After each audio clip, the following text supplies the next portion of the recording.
affected areas. And I've said it before in High River. When we think about what happened here in June, people won't remember the flood.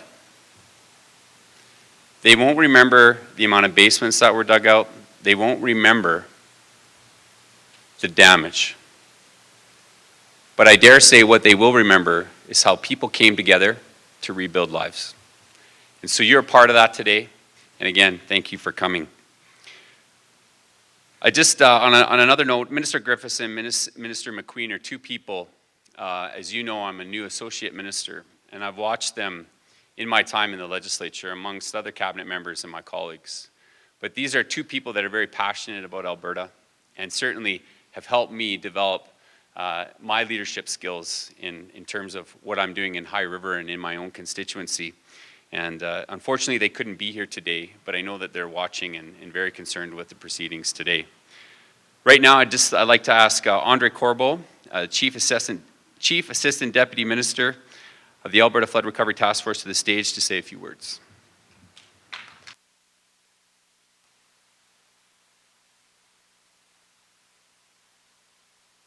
Everyone, Premier, guests, I'm so glad you could all be here today. We have, I'm told, 504 people here in the room, so thank you very much for taking the time to be here. On June 20th, we experienced one of the most devastating disasters in the history of the province. And since that day, we've been absolutely, totally engaged with response and recovery efforts, and those will continue at the community, municipal, and provincial level. And that needs to continue. But today is about looking further down the road and looking into the future. We know sometime in the future we will have more flooding in this province, and today is about how we can be more resilient and be prepared for those events in the future. I'm honored to have the opportunity to introduce our Premier, Premier Redford, this morning. I can tell you that I was called on the 21st of June to be appointed as the as Chief of the Recovery Flood Task Force. And the Premier has been a driving force every day, every minute of the day since this event has started in terms of getting us to respond and getting us to move into a recovery. It's certainly my honor to have been appointed to run the whole of government team that's focused on recovery. And I got to say that this is about my fourth recovery event in Canada from different disasters. And in the previous events in different jurisdictions, different places, and overseas that I've been involved in, there's always been a gap between the response effort and the recovery effort. What I was so happy to see this time is that there was no gap. We started recovery before the flood was even over. And I think that was demonstrated by people going to visit places like Medicine Hat before the flood had even arrived in Medicine Hat. So it's just a great honor for me to introduce your Premier, who's going to really set the direction for us this morning in terms of what we need to do today. And I'm glad you're here. I hope you're ready to work this afternoon. And again, Premier, I'd like to introduce you, and please join me in welcoming the Premier.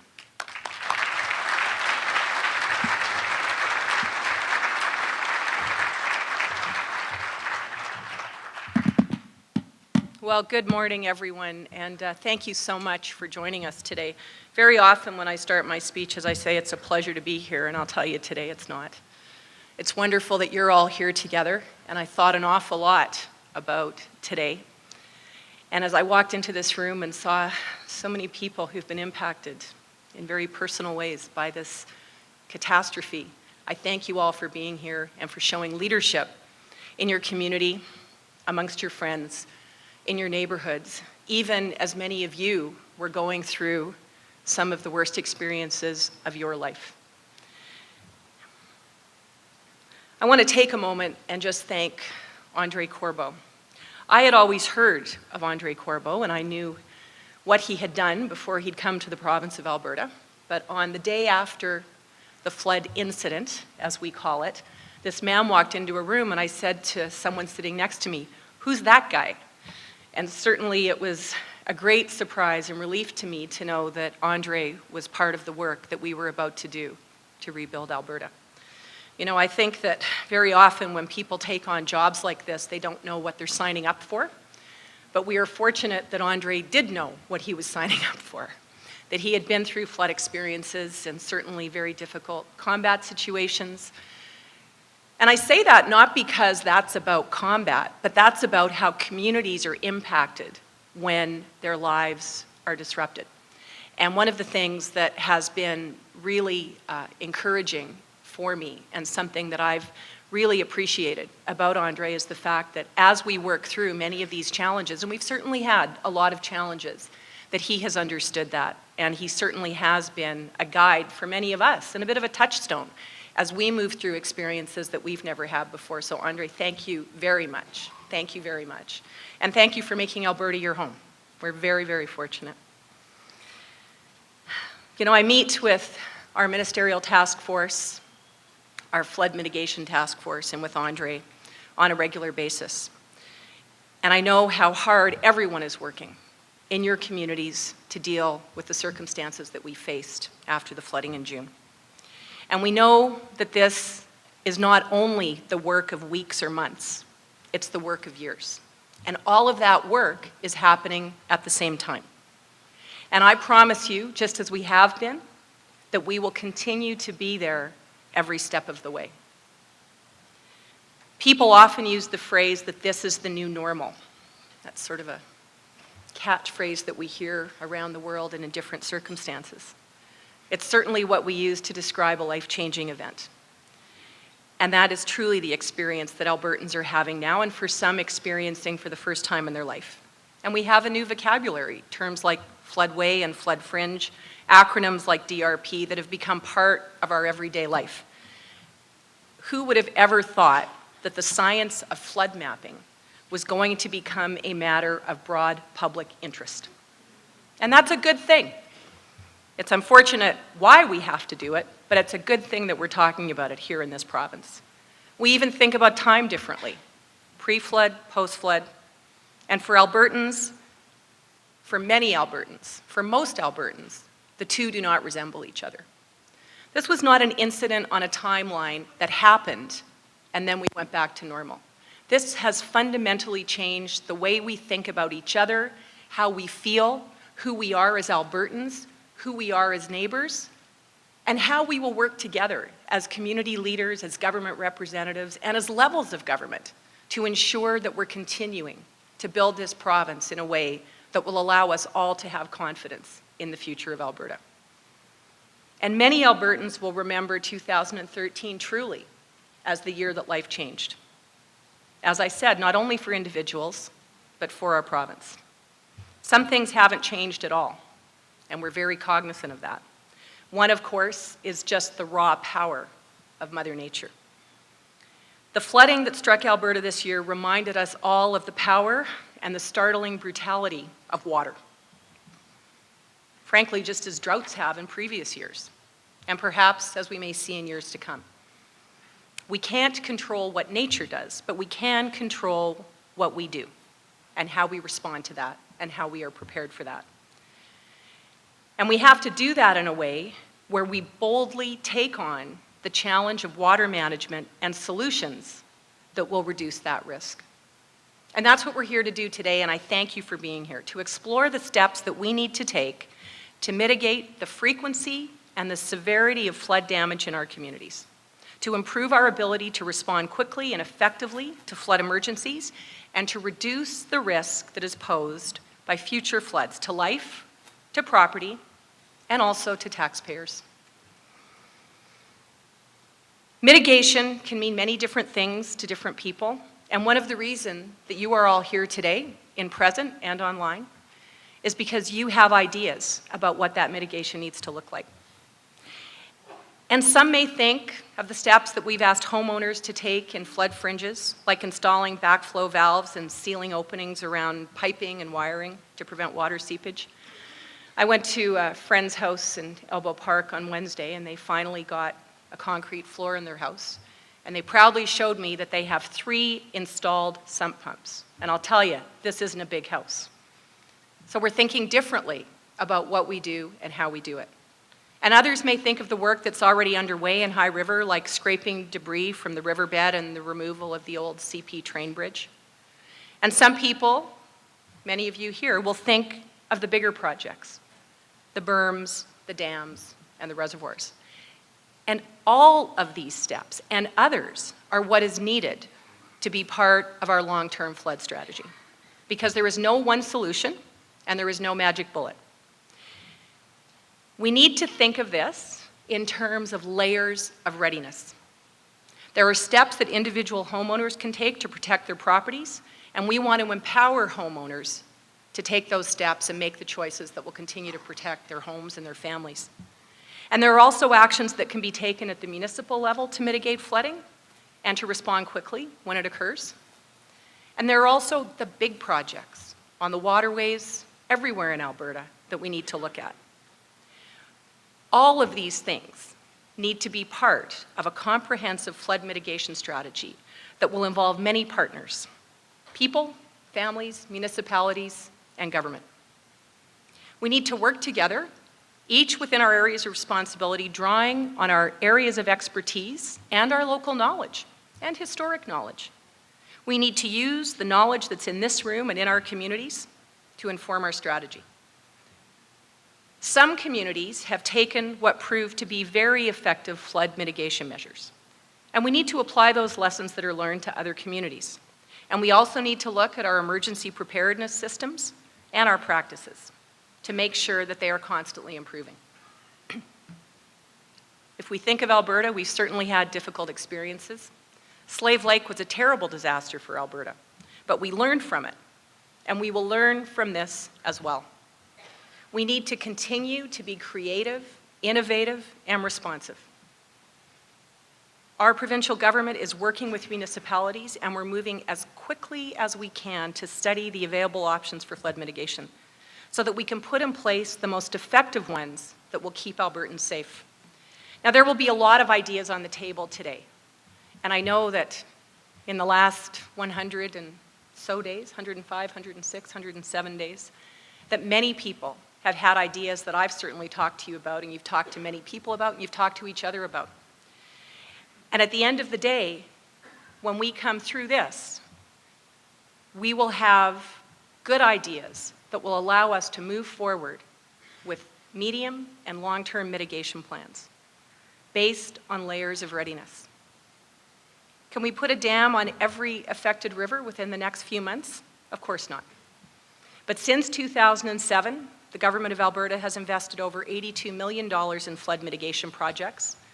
And of course, you know our commitment is to continue that work, to ensure that we have a robust response. And I think about many of the people that I've talked to in communities who are making decisions with respect to their homes and their communities.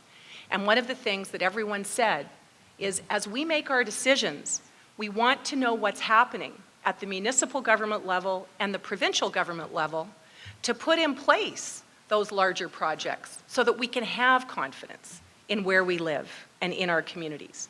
And that's why today is so exciting, because there has been much work that has happened, and after today, that work will continue.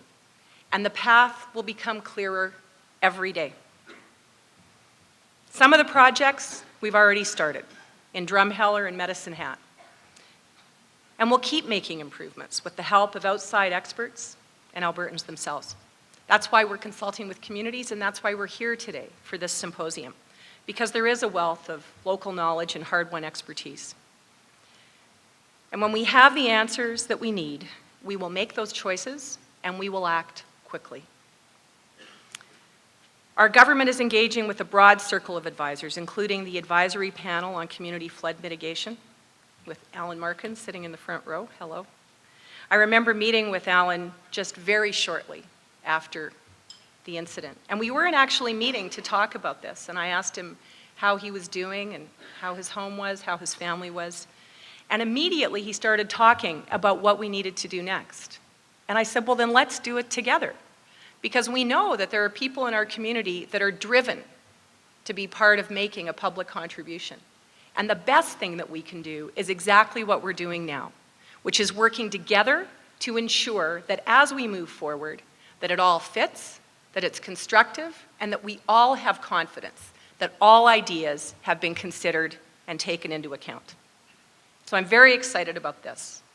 We're consulting with a number of groups. Of course, Kim is sitting in the front row from WaterSmart. I think I've met with Kim for many years talking about water in so many different ways. And when I heard that you were going to be part of the advisory committees as we move forward, I thought, who would have ever thought that this is the way that we were going to be talking about water? But it's fundamental. Of course, we're working with the Alberta Association of Municipal and District Counties, the AUMA, the Insurance Bureau of Canada, the Association of Professional Engineers and Geoscientists of Alberta, and many other environmental groups.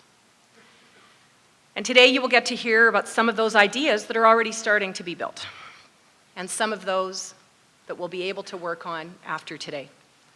We've retained consulting engineers to do a detailed review of all of these ideas to see what's possible, what's most effective, and what's most efficient. And we're also hearing directly from municipalities on what's worked and what didn't work, and what we can do as a province to support them, both during emergencies and during the recovery process. And while some solutions will need to be local, we need to consider the whole watershed. Very often when I'm in communities, people will say, well, when is my municipality getting their allotment of money to fix our community? And I say, that's not how we're doing this anymore. Because if we have a whole bunch of communities across the province that all make individual decisions without taking into account how those projects impact the rest of the watershed, we have not made progress. So this ability to work together and to truly appreciate what watershed management looks like in a way that we never thought we would have to before will probably be one of the most powerful pieces that comes out of this terrible experience that we've had. So together we will learn from experts today, and we will learn from each other. We will all hear more about best practices and new technologies, and we will think about challenges, and we will think about solutions in new ways, and we will generate new ideas, and we will begin to shape a plan for moving forward, a plan that will make Alberta a leader in flood protection and prevention, and inspire confidence in Albertans for where we live. The most important part of our recovery work is mitigation, making sure that we're ready for the next time. And we know that there will be a next time. And we know, I know, that Albertans will be ready. We will meet this challenge with purpose, and we will meet it with resolve and confidence, and we will meet it together. And we will succeed, as we have before. So I thank you all for being here today to share your ideas, big and small, personal, maybe on a community level. We need to be open-minded about the implications, and we need to be open-minded in considering each other's ideas. We're here today for input, feedback, and for sharing, and for next steps forward. So I thank you all for being part of this process, because together I know, together in this room, I know that we will find the solutions for Alberta. Thank you very much.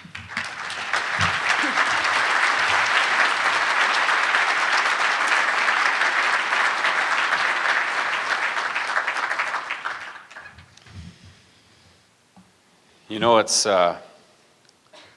being elected now for the first time, just over a year, going into the second year. It's very interesting. You have these ideas of what you think government's like, and you think the challenge that you have ahead of you. You know, I know in my community it's schools, and it's roads, and it's new construction, and it's, you know, education and healthcare. But I have to tell you, there's a few things that I didn't anticipate. And we know how busy the Premier is, and we know how important it is to make sure that we have market access and all those things, and the Premier's in and out of the country and going everywhere. But I have to tell you, I sometimes get nervous because when I walk on the third floor of the legislature, you just never know when the Premier's going to grab you in the office and ask you, how's it going? What's going on? And particularly around the flood. Premier, I want to thank you, because there's leaders that follow a script. There's leaders that everything is pointed out to them by other people. But what I've seen in this flood, and I think for me, that's made this time for me in the legislature, is how personal you've taken this. So I want to thank you for your leadership, and you've certainly, that personal feeling has emanated to associate ministers like myself and people in the task force, and it's just good to know that somebody's at the top that really cares, and I think that's just shown through all the colleagues in the legislature, so thank you.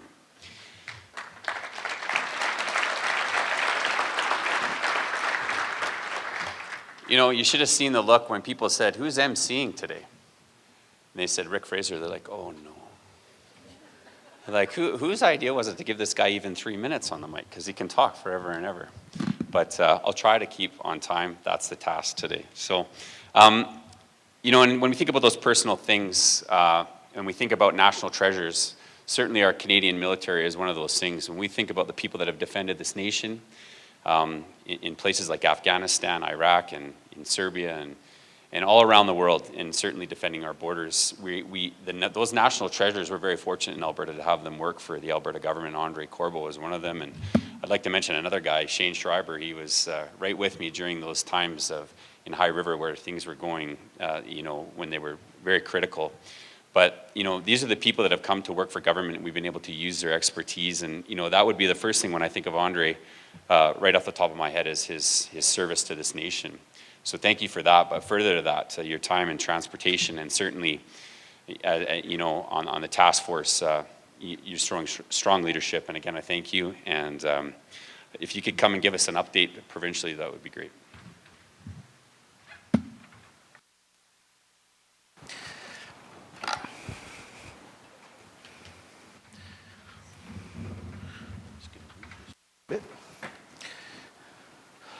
Okay, good, you can hear me, I think. What I'm going to do in the next few minutes is really start to unveil some of the provincial strategy with respect to flood mitigation and how we're going to move forward. I'm not going to talk too much about the response phase or what's happened, because many of you have lived it and you understand what devastation you saw and had to deal with. And this is just a summary of some of the key issues that we've had to recover from. Let me just talk about the recovery principles. These are the principles that were developed as part of the recovery framework and the recovery strategy that was unveiled in the first few weeks after the flood took place. And I won't mention all of them, but from a mitigation perspective, I just want to point out three key principles that we're really trying to focus on in terms of how we look ahead. The first is collaboration and coordination. The second one you see on the left. And then the second is partnerships and inclusiveness. We want everybody to be part of the discussion, and today is only the beginning of that discussion. We will continue it on through other sources. We'll have other events like this.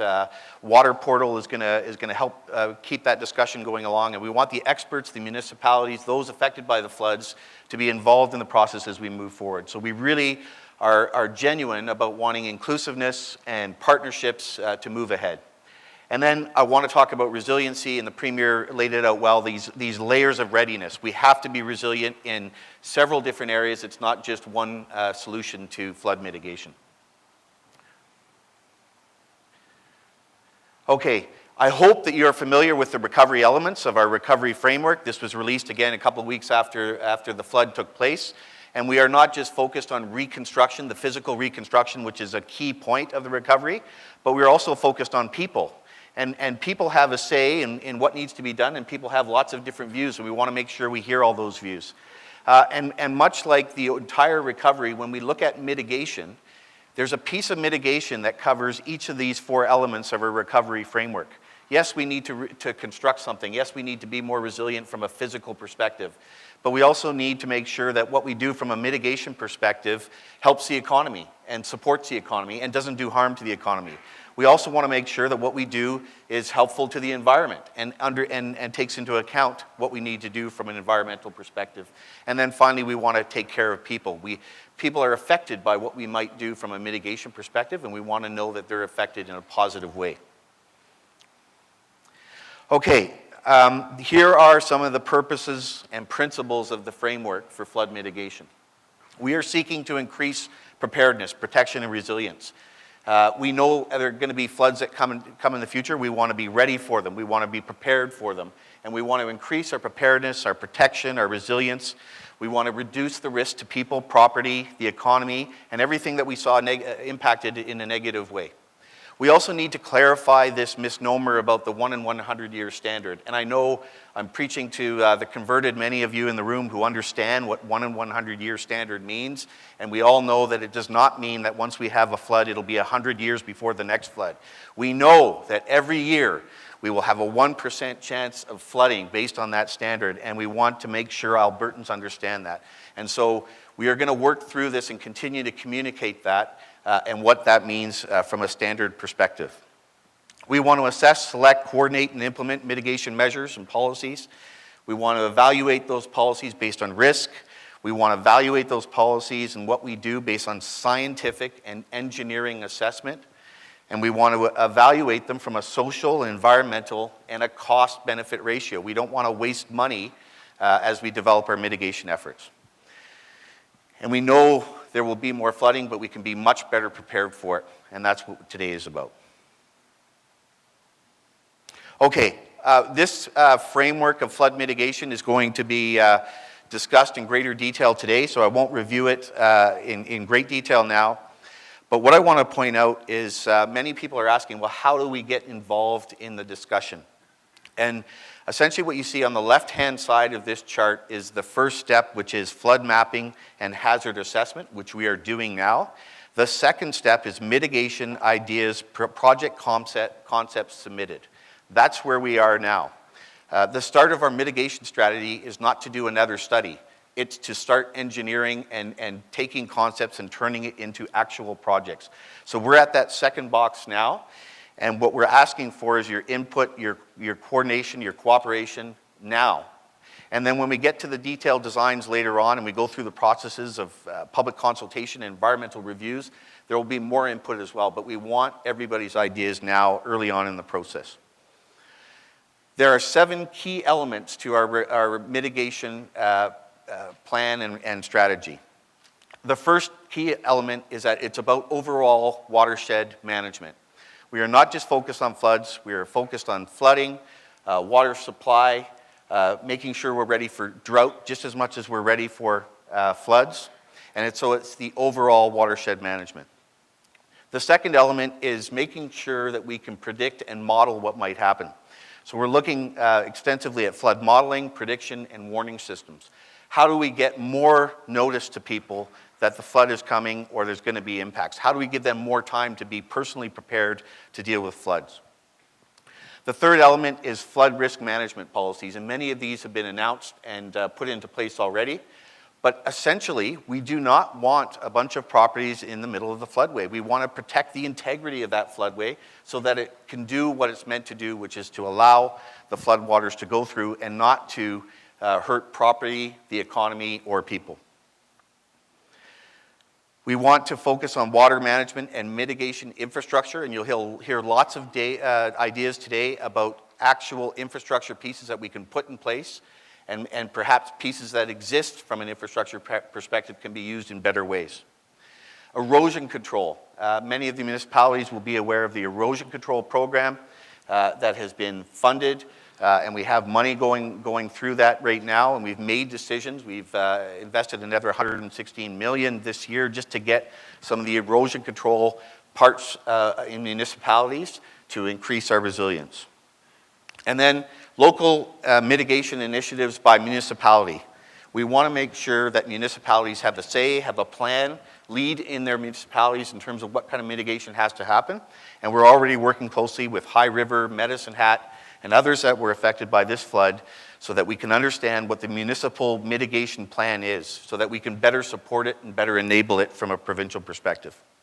And then finally, the 7th element of long-term mitigation is the personal responsibility of individual homeowners who have some responsibility to be prepared and to do things in their own home, as the Premier mentioned earlier in terms of some of the sump pumps and some of that individual home mitigation things that can help prepare folks. So when we look at mitigation, we are not looking at, to start off with, we're not looking at individual specific projects and looking at a river or a specific area in a specific town first. We need to consider the entire province first and even beyond that. So we're trying to build a system of systems approach to flood mitigation within this province. And we know we have 7 river basins in the province, and we know for the most part that there are 4 river basins that have the stars beside them there that are very problematic from a drought and a flooding perspective. And so we want to focus on those river basins. And it's not to say that we're not going to do other things in the other river basins, because I understand that the Milk River floods and it's in the lower basin. But those are the 4 that cause us grief, really, from a flooding perspective and from a drought perspective. And mostly, it's because those 4 watersheds are where the population lives and where we have interface with the population. We want to consider each river basin as its own system. We want to treat each municipality within those river basins as their own system. And it's about coordinating from the municipal level all the way up to the provincial level in terms of how we coordinate, control, and manage a system of flood mitigation. And I've spoken about the 1 in 100-year standard, which really means a 1% chance of flooding every year. And from a policy perspective, that is what our design of the system is based on. It's based on that 1 in 100-year standard. Now, that does not mean that where it makes sense, we will not do more things in specific locations. From a provincial perspective, for example, if we have structures in the flood fringe, whether they be hospitals or schools, we've taken the decision to build those to a 1 in 500-year standard. So it makes sense in some cases to build higher than the 1 in 100-year standard in specific circumstances, and we will look at those circumstances. But the overall minimum standard across the province will be based on 1 in 100-year.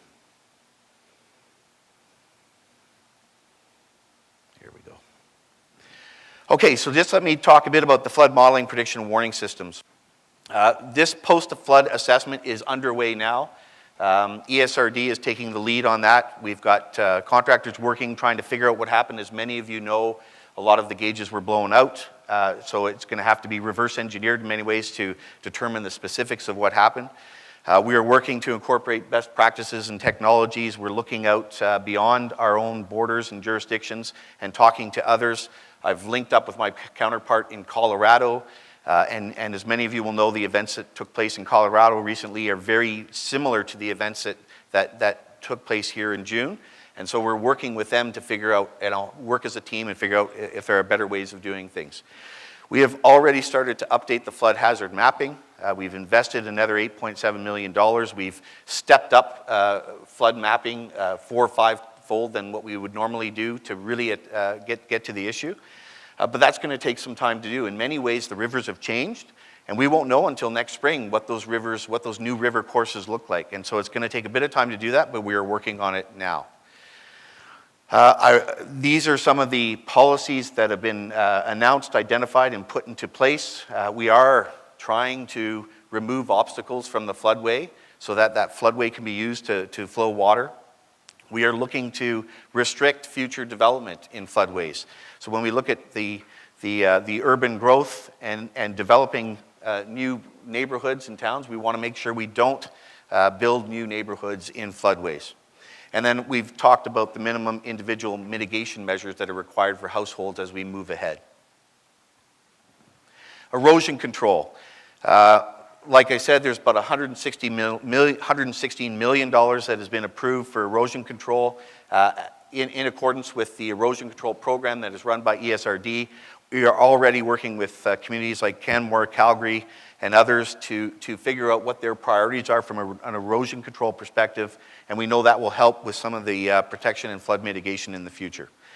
We have engineering approvals for 64 projects now, and that's happened since the start of the flood.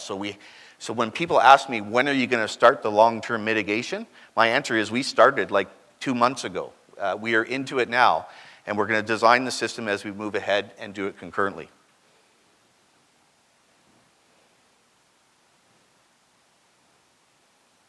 Okay, can we go ahead, please?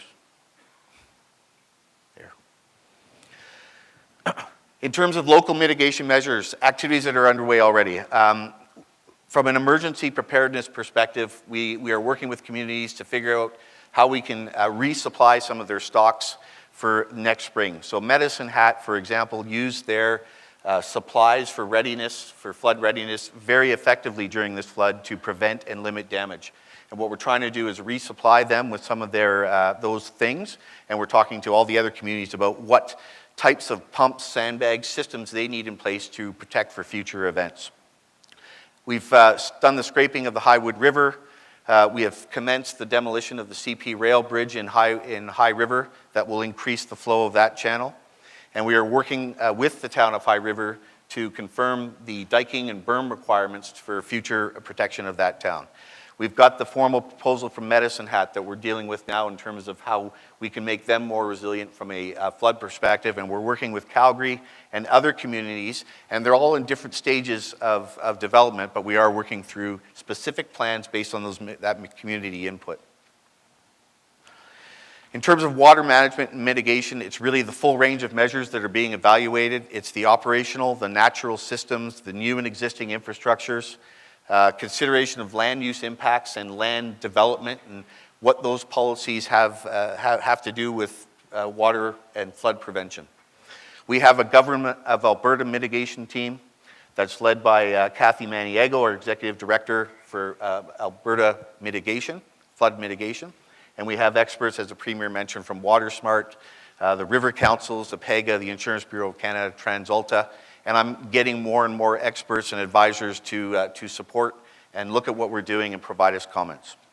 And then, of course, Mr. Markin, where's he gone? Mr. Markin is leading a panel, and we've had some excellent input, and we'll hear more from Richard from the panel here this morning. Okay, Kim Sturgis will come up today and talk a bit about WaterSmart's ideas, but I did want to highlight some of these and what we're finding as we get input from the Markin panel, WaterSmart, and others. We're finding not a lot of conflict in terms of what needs to be done. It's very complementary, and you'll see that some of these 6 key recommendations from WaterSmart will complement some of the other ideas you see. So I'm very happy that, that this coordination is happening, and the ideas all make sense, and people are working together to move forward. And I won't steal your thunder, Kim. We also want to look at our existing infrastructure, and this is just a map showing you quickly where the TransAlta facilities are in this province. And we're going to have a discussion with TransAlta, and they're one of our advisors to the mitigation team. And how can we use the existing infrastructure in different ways to perhaps be better prepared for floods and be better prepared for drought? So that discussion has started with TransAlta.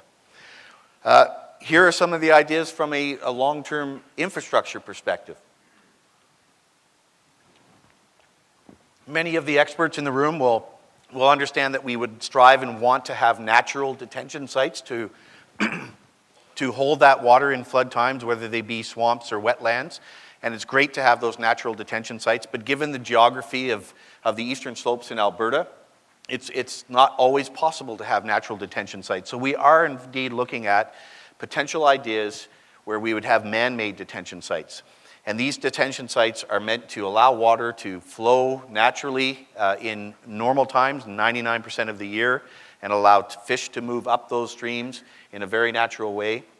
But then when those floodwaters come, we would have an opportunity to really spread the flooding over a period of time. So instead of 24 to 48 hours where all that water rushes down as we saw in June, we might be able to slow that down and spread it out to something like 10 or 14 days by controlling the movement of water further upstream. So these are one of the ideas that we're looking at. These are some locations, and you'll hear more about this this morning. These are some of the potential sites on the Elbow, the Highwood River, and the Sheep River, where we might be able to use some of these detention site strategies.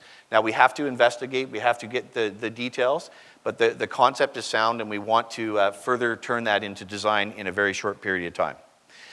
Some of the other things we're looking at, and you look at the 2 yellow dots in Calgary and High River, is diversions. There are ways that we can help flow move around populated areas such as Calgary and High River. Here's an example of a diversion around High River itself. And this is not meant to be the specific alignment of what that diversion would look like, but it's a representative alignment. And everybody in the community seems to agree that some sort of diversion around High River will be very helpful to that community. And we will now work with the town to figure out what the best alignment is. I've seen southern alignments, I've seen northern alignments, I've seen some that are shorter and some that are longer, and we're working with the town to figure out what the best alignment of some sort of a diversion is. And then we have to design it and get the land and sort it out so that we can build it.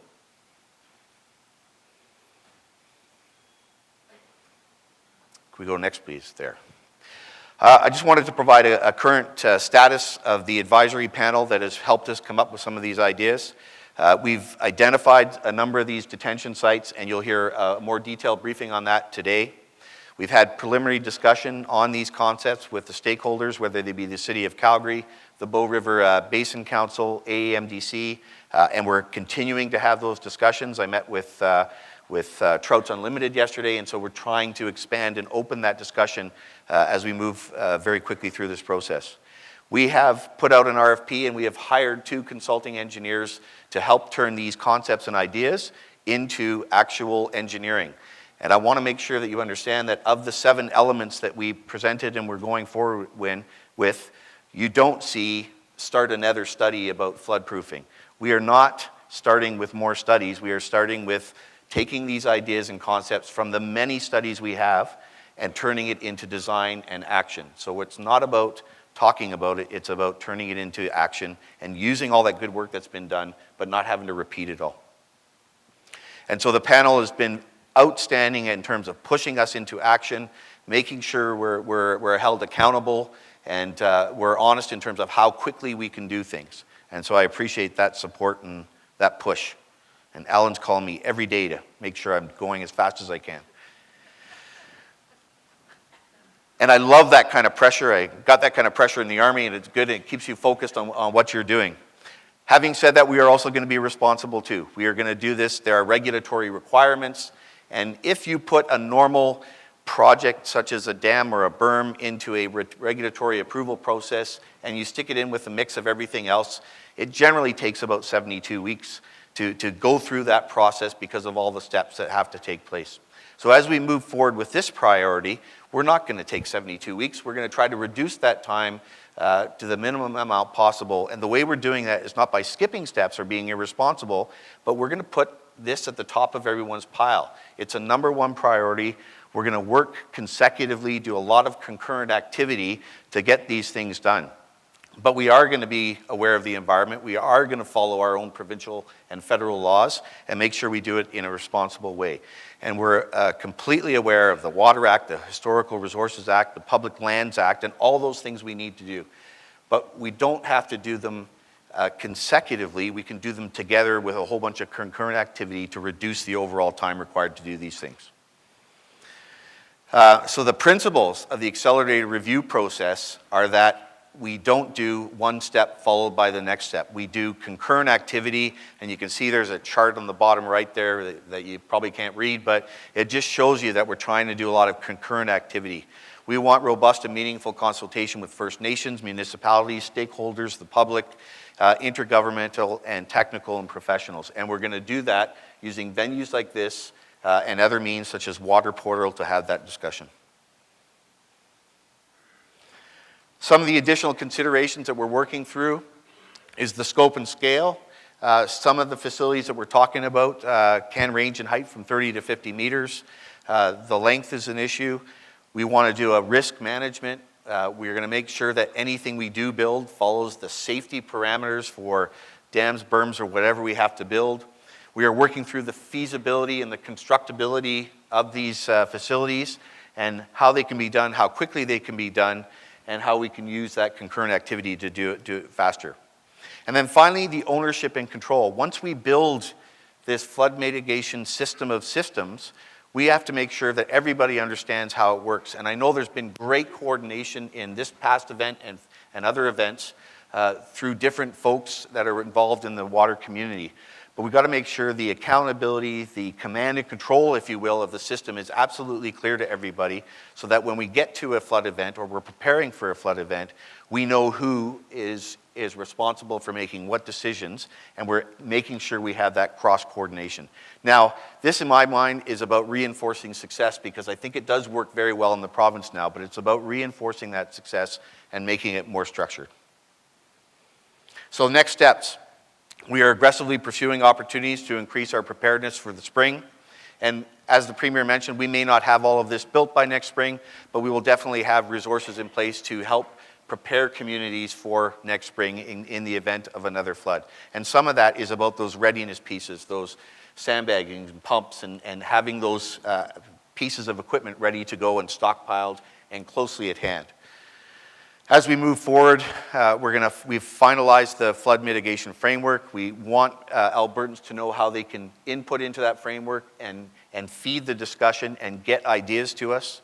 And we're working with other GOA, Alberta, and federal government to figure out how we can move this way very quickly as we move forward. And we also want to have a discussion with Albertans about what's the right thing to do, what's the most efficient project, what's the most cost-benefit ratio project, and we want to make sure that Albertans are part of that discussion. Okay, for the outcomes for today's symposium. This morning you're going to hear from folks and you're going to listen, and hopefully you'll hear some of the ideas. But this afternoon is about work, so I hope you will share. I mean, we've had a chance to share the provincial state of where we are. We want to receive feedback. I'll be here all day. We're not going to have a lot of time to take questions in this first presentation, but I will be here all day. We want your feedback, and we have several folks as part of the mitigation team here for Alberta that are in and around the room, and we want to hear your ideas. We want to encourage the development of local mitigation plans, and those places that have been successful, like Fort McMurray, Sundre, Red Deer, and Drumheller. There's some communities out there that have done some great work with respect to mitigation, and we want to share that positive work. And then we want to establish the formal avenues for continuing the discussion. And today is just the start of the discussion. And I'm happy to say that WaterSmart has offered their water portal where we know all the experts are talking about water issues already. And we want to reinforce again the success of that and use that to carry on the discussion. So you'll see here some contacts. We have a water portal where the discussion can take place. We have a mitigation secretariat. If you have an idea, you have a report, you have something that you want to give to us, send it to mitigationsecretariat@gov.ab.ca. And if you want me to personally see something, I've put my email up there.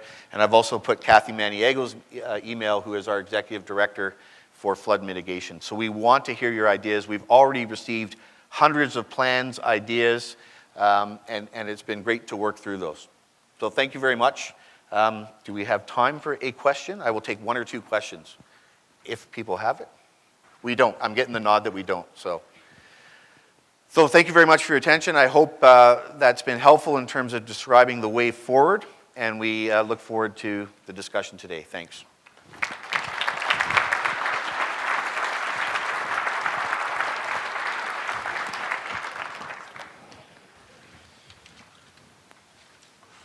Just so that you know, in High River we have an office that people come in and get questions, and they have questions, they get answers. And every time Andre uses my office, he moves my stuff around and doesn't return it, as you can see here today. Same thing. But, you know, this is an exciting time in many respects because it's an opportunity, and I know in working very closely with the mayor and the council in High River, in other flood-affected areas, this is an opportunity for us to develop what we want Alberta to look like, what we want our towns and our riverways and our floodways to look like, you know, to protect life, but protect property, but also to do some amazing things. So it is exciting in many respects. I want to introduce our keynote speaker, Mr. Scott Edelman. Mr. Edelman is the director of AECOM Water Resources. He has 32 years of experience devoted to water resource, flood insurance studies, and floodplain mapping. Mr. Edelman has been responsible for overseeing AECOM's floodplain mapping and mitigation work for the Federal Emergency Management Agency. Amongst his many accomplishments, Mr. Edelman has had the privilege to testify before the U.S. Congress on FEMA floodplain mapping, as well as present to the UN on flood mitigation, that should be accomplished globally. Mr. Edelman is the past president and current board member of the Association of State Floodplain Managers Foundation. Now, it is a challenge if you have to say floodplain, flood mapping, and say it over and over again. You get tongue-tied a little bit. So I'll invite Scott to come up and present the keynote speaker. Thank you.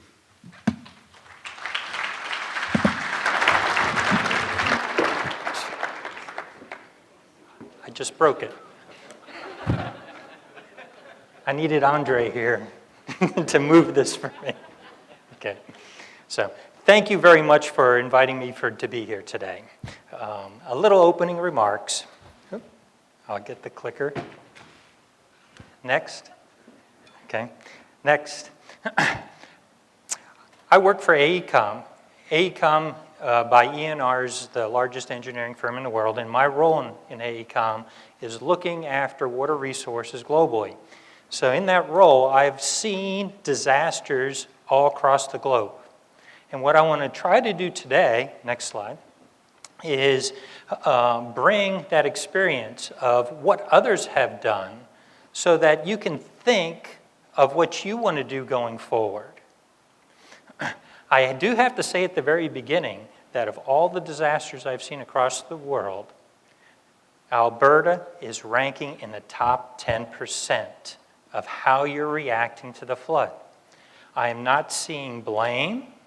What I'm seeing is unbelievable cooperation. I'm seeing leadership from the very highest level coming forward and Albertans working together to make the province a much better place. You are having political support, the political will, and the funding to make this a better place. You have the ingredients to impact future generations. So what I'm going to be talking a little bit about today is as you're moving forward and taking advantage of this, what do you want to be looking at and considering such that perhaps 6 months from now you don't say, I wish I would have known that. I wish I could have made that decision then because perhaps I would have made a different decision. Oh. Okay. So with that in mind, Sun Tzu had a little saying, he has a lot of them, but with advanced information, costly mistakes can be avoided, destruction averted, and the way to everlasting victory made clear. There's a little bit of that can be applied to how do we want to react to floods today. So why are we getting floods? Why is it impacting just about every corner of the world? It's for two primary reasons.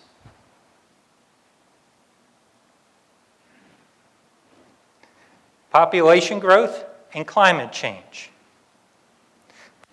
Population growth is happening worldwide, but in Alberta, it looks like you are moving from about 4 million people to 6 million people by 2041. That's an incredible growth. Where are these people going to live? They're going to be living in places that we didn't even consider that we'd be considered today. Climate change. We just recently completed a nationwide climate study for the United States that looks at the impacts of the flood insurance program nationwide. By looking at these results and extending them up to Alberta, it appears that Alberta will probably see a 30 to 50% increase in your floodplains by 2050. Just think of that.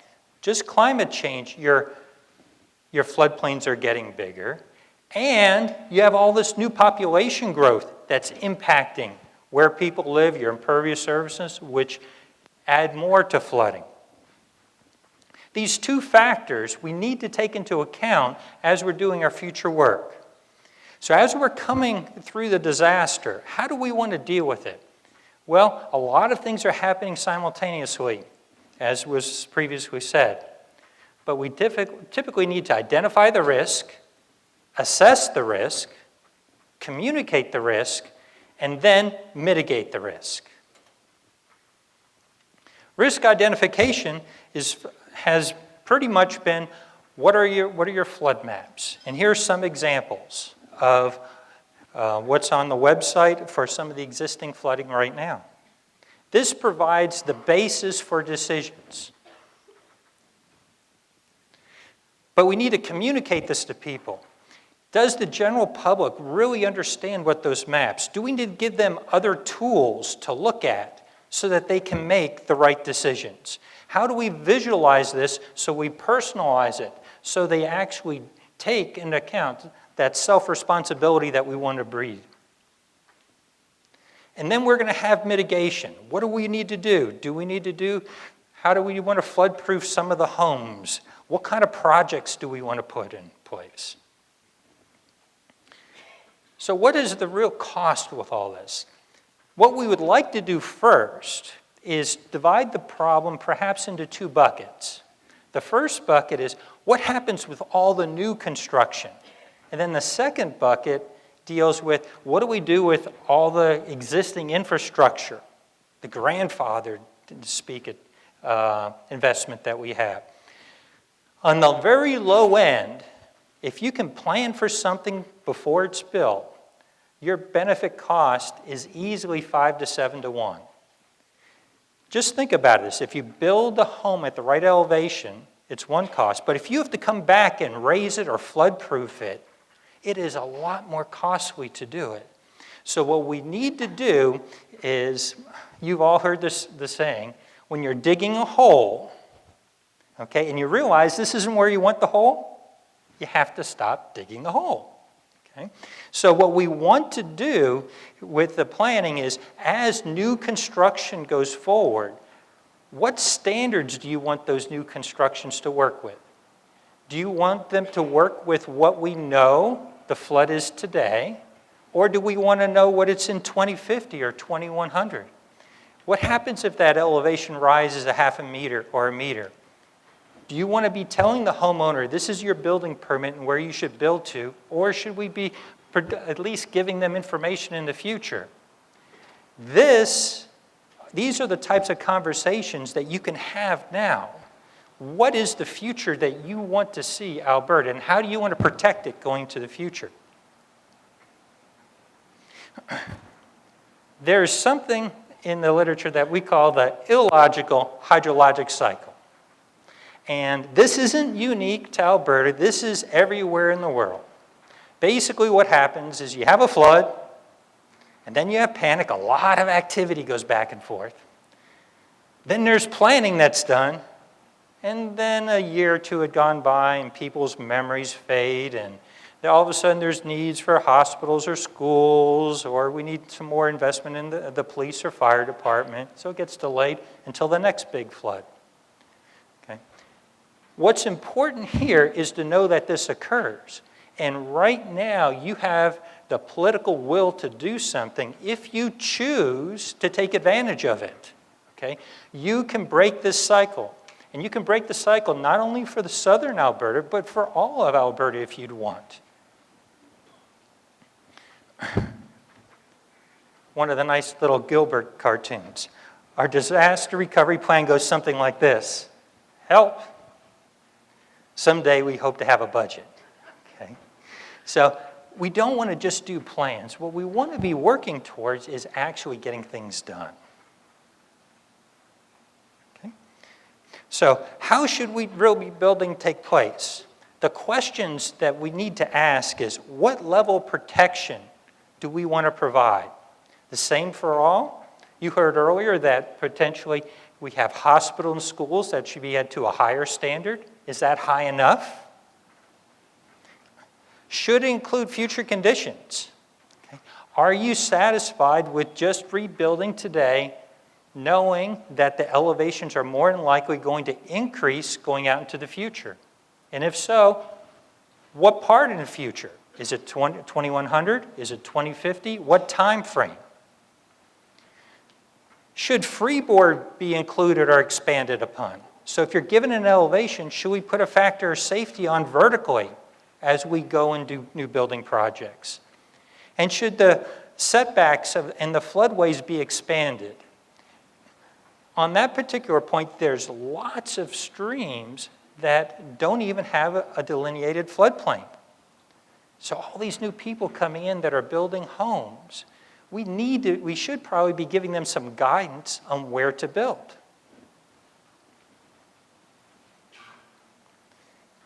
We've also confused the public greatly. I'm an engineer, and I have to say, I have to take part of the blame. When we've told the public that a bridge can support a 20-ton truck, okay, we've set the expectation of the public. I can drive a 20-ton truck across that bridge once, twice, 3 times, 100 times, and that bridge is not going to fail. But when we go and talk about floods, it's the average. It's the 50% point. Half the time it's higher, half the time it's lower. So if that was a bridge, every other 20-ton truck would fail the bridge. Just think of that. We have confused the public going forward. They can't differentiate. It's hard for them to, that this elevation isn't the same as a sign on an elevator that says no maximum 12 people. If you put 20 people in there, something bad could happen. Okay? All right? It's a different standard. So we need to also inform what that average includes. And there's 4 basic things that it includes. That all the structures operate properly and don't fail, we don't have any debris, only existing conditions, and there's a degree of uncertainty in the science. Okay. So the first assumption is that structures will operate properly and will not fail. What we found in behavioral science is, in studying Katrina and Sandy, is that Katrina, we had a terrible amount of loss of life. We had nearly 1,800 fatalities from Katrina. In Sandy, a much bigger storm impacting a much bigger area, we had about 180, 190 fatalities. Why such a bigger storm in a more populated area have a smaller impact? And that's because up in the Northeast, there was no protection between the ocean and where people lived. Down in New Orleans, people lived behind the levees and they were asked to evacuate, but they said, this is engineering designed, I trust it, it never failed, I'm going to be there. So what we need to take into account for our engineered solutions is when we need to evacuate people, we need to design these structures very, very carefully, because the impacts of them failing magnify the original problem and make it much worse than it would have been normally.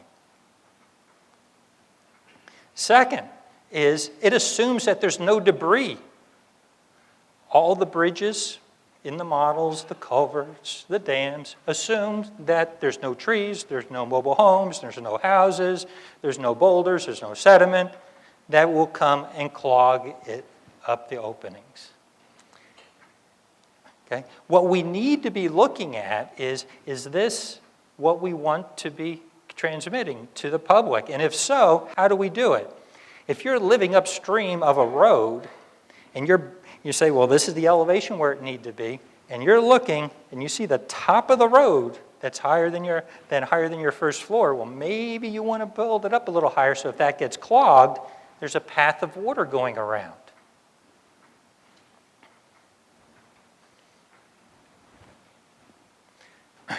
We only reflect existing conditions on our maps.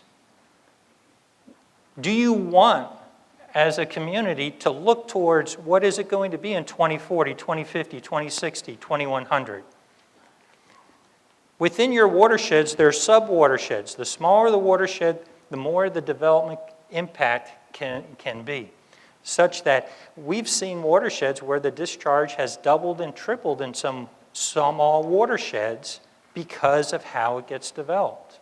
And when you have these infrequent storms, if you just retain the 10-year or the 50-year, or perhaps even the 100-year, what happens if you get the 500-year flood that comes through? The amount of damages that occur. And then lastly, what we deal with is an average. On this particular map, the red line shows what the average flood boundary is.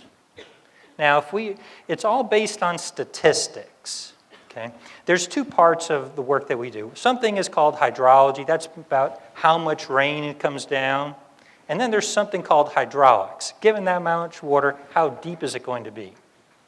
Well, where we are with the science, if you tell me how much water there is, we can tell you how deep that water is pretty well.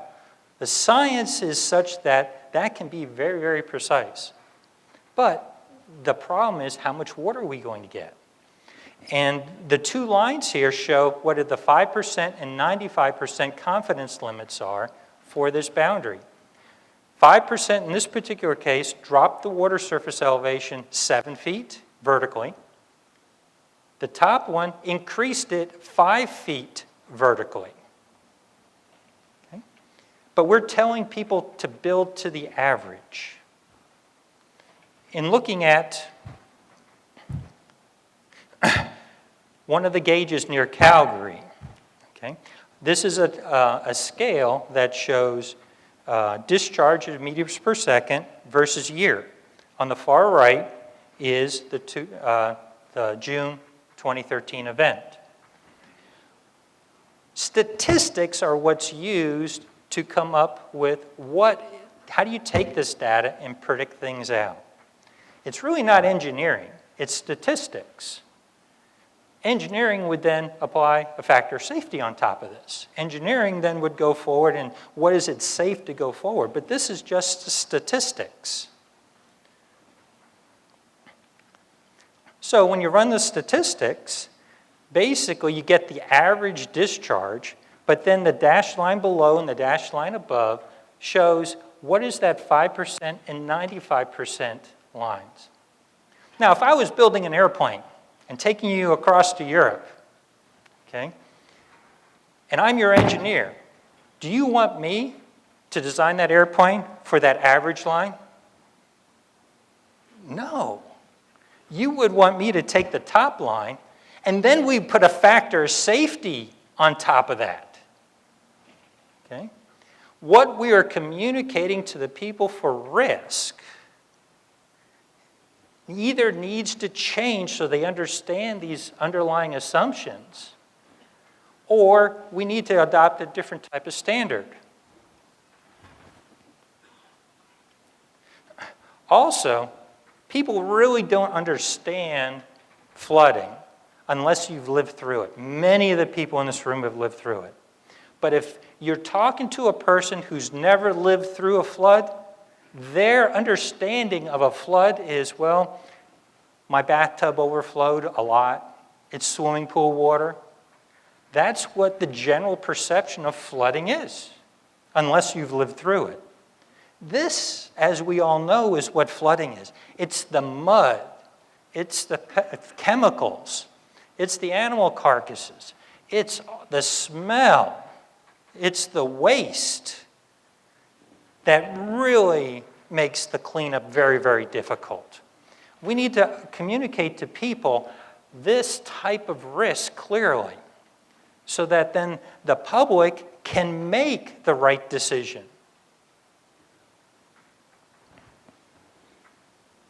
So how effective are we with the public making the right decision? We've done flood maps for a long time. So when they look at the flood map and say, oh, this is what it is, here's my 100-year elevation, I'm going to build a little above that and I'll be safe. Well, you can see from what I've told you before, that's not really the right way to look at it. So how can we come up with tools so that people can make the right decisions? Perhaps we need to show this differently. Okay. A lot of people when they finance a house Okay, I know in Canada, you go about 5 years and you have to go through another 5 years. But you look about perhaps a 30-year time when you're going to have that house eventually paid off. Okay? This is the very same information, just produced a different way. That if you built a house at that spot, there is a 96% chance of that you will be flooded in your 30-year mortgage.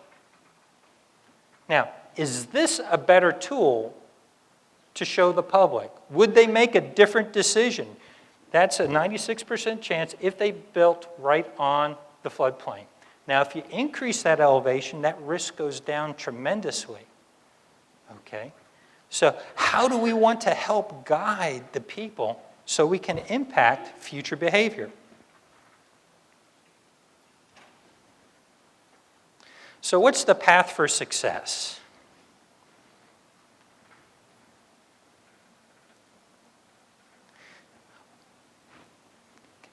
First, if you look at a Harvard study for why projects fail, the top 3 reasons are one-way communications, lack of commitment of the workforce, poor change management.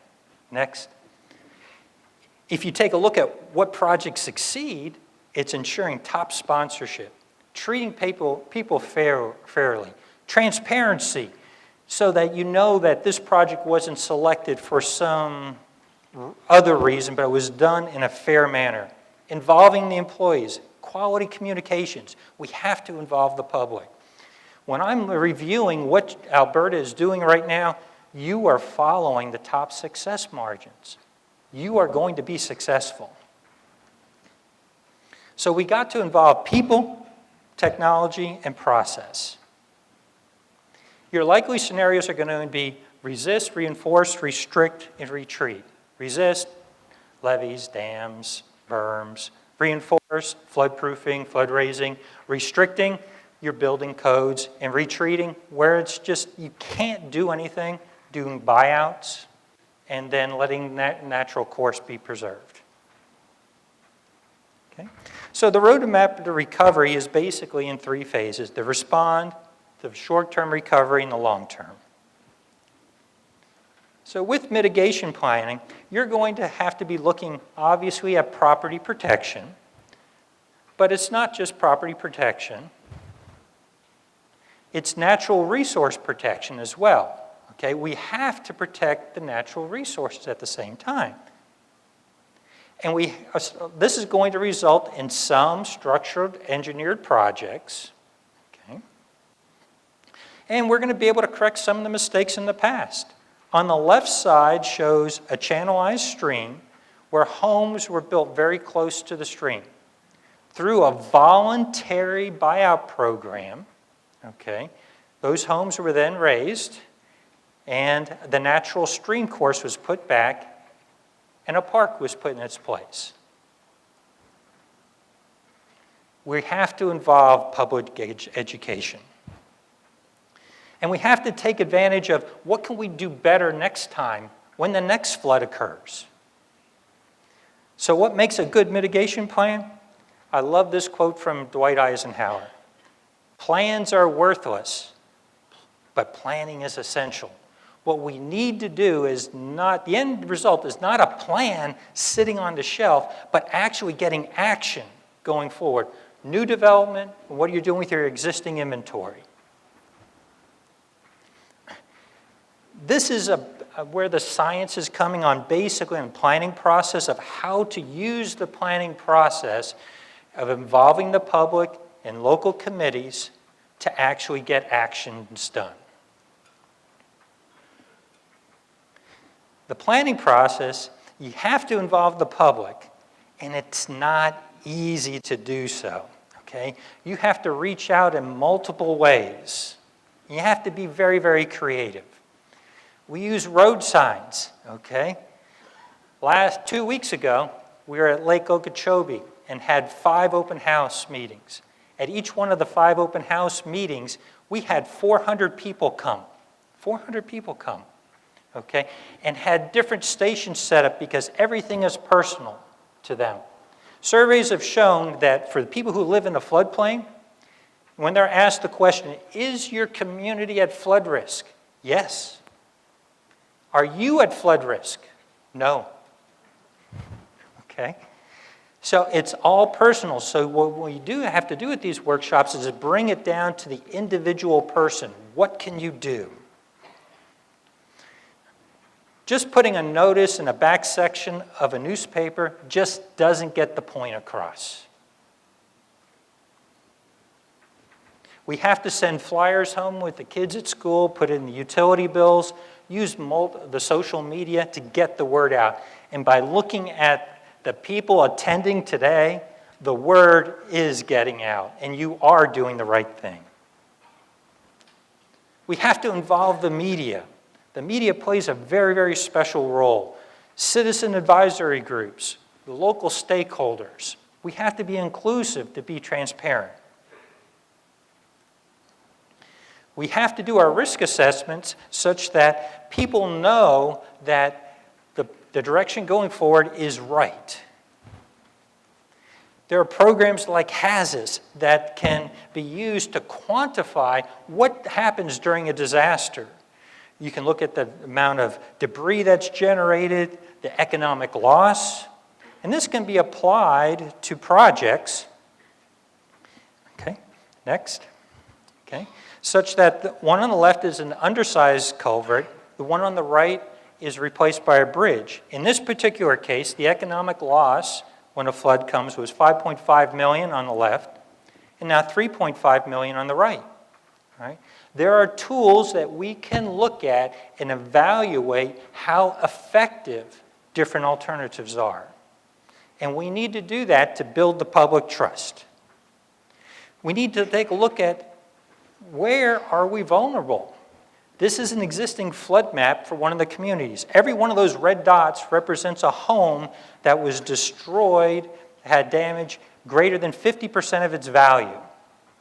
Now, when you take a look at this, that's really where the floodplains are. So when we come back, we came up with emergency maps such that people would know where to build to. We need to take this into account. During the risk assessment, we need to take a look, what do we want to include in our benefit costs? Do we want to include business interruption? Do we want to include a value for a loss of life? Do we want to include a value for the environment going forward? These are all decisions that we have to look at of how we want to evaluate projects. There are different types of hazards that happen as well. We don't want to do something for this hazard that has an adverse effect on another hazard. So if we were meeting perhaps a year and a half, 2 years ago, we might have been talking about drought here instead of floods. So what we want to do is potentially take all these hazards and rank them. In essence, the probability, the impact looking forward, and then group them in different items such that we can come up with what are the high risk, moderate risk, and low risk for the particular area. So we know we're spending the money wisely going forward. Our mitigation strategies, if you could click through these. Basically, there's forms that go through. The important parts of it are down below where we have who's responsible for doing the action and when is it going to be completed. The mitigation strategy, you can see for each one of the actions we need to look at, is it socially acceptable, technically, administrative, politically, legal, economic, environment? But again, we're looking at the lead agency and when is it going to be done. All this has to be tied together. Remember, we're not doing plans for planning's sake. I really believe we should be doing plans to result in actions to be done. Okay. To come up with transparent ways of looking at this, we have about 5 or 6 tools that we could equally rank all the projects. One of the ways that's getting the most attention is something called the triple bottom line tool. The triple bottom line looks at financial, economic, and social factors and judges a project based on that criteria. And you take into account your capital cost, your operating cost, and then costs avoided. And you come up with a pie chart. So you can see part of the pie is dollars, that's finance, and then you have the social, and then you have the economic. And you got these wedges, and the wedge represents a different color for how positive or negative that particular one is. So what we can do is we can take and look at multiple alternatives and explain this to the public in a way that's a little bit easier for them to understand than just a number. Project management is extremely important. Okay? We have to be spending the public's money wisely. Okay? We have to be getting things done on schedule. In looking at program management, there are many different management plans and things that have to be looked at on the project. But what we really have to do is look at what are the key metrics that are going to be assigned, coming up with a balanced scorecard. What are the shared metrics between the local municipalities, the province, private industry? How are we tracking our costs? And then how are we providing this out to the public? We also really need to be really careful on how we check everything.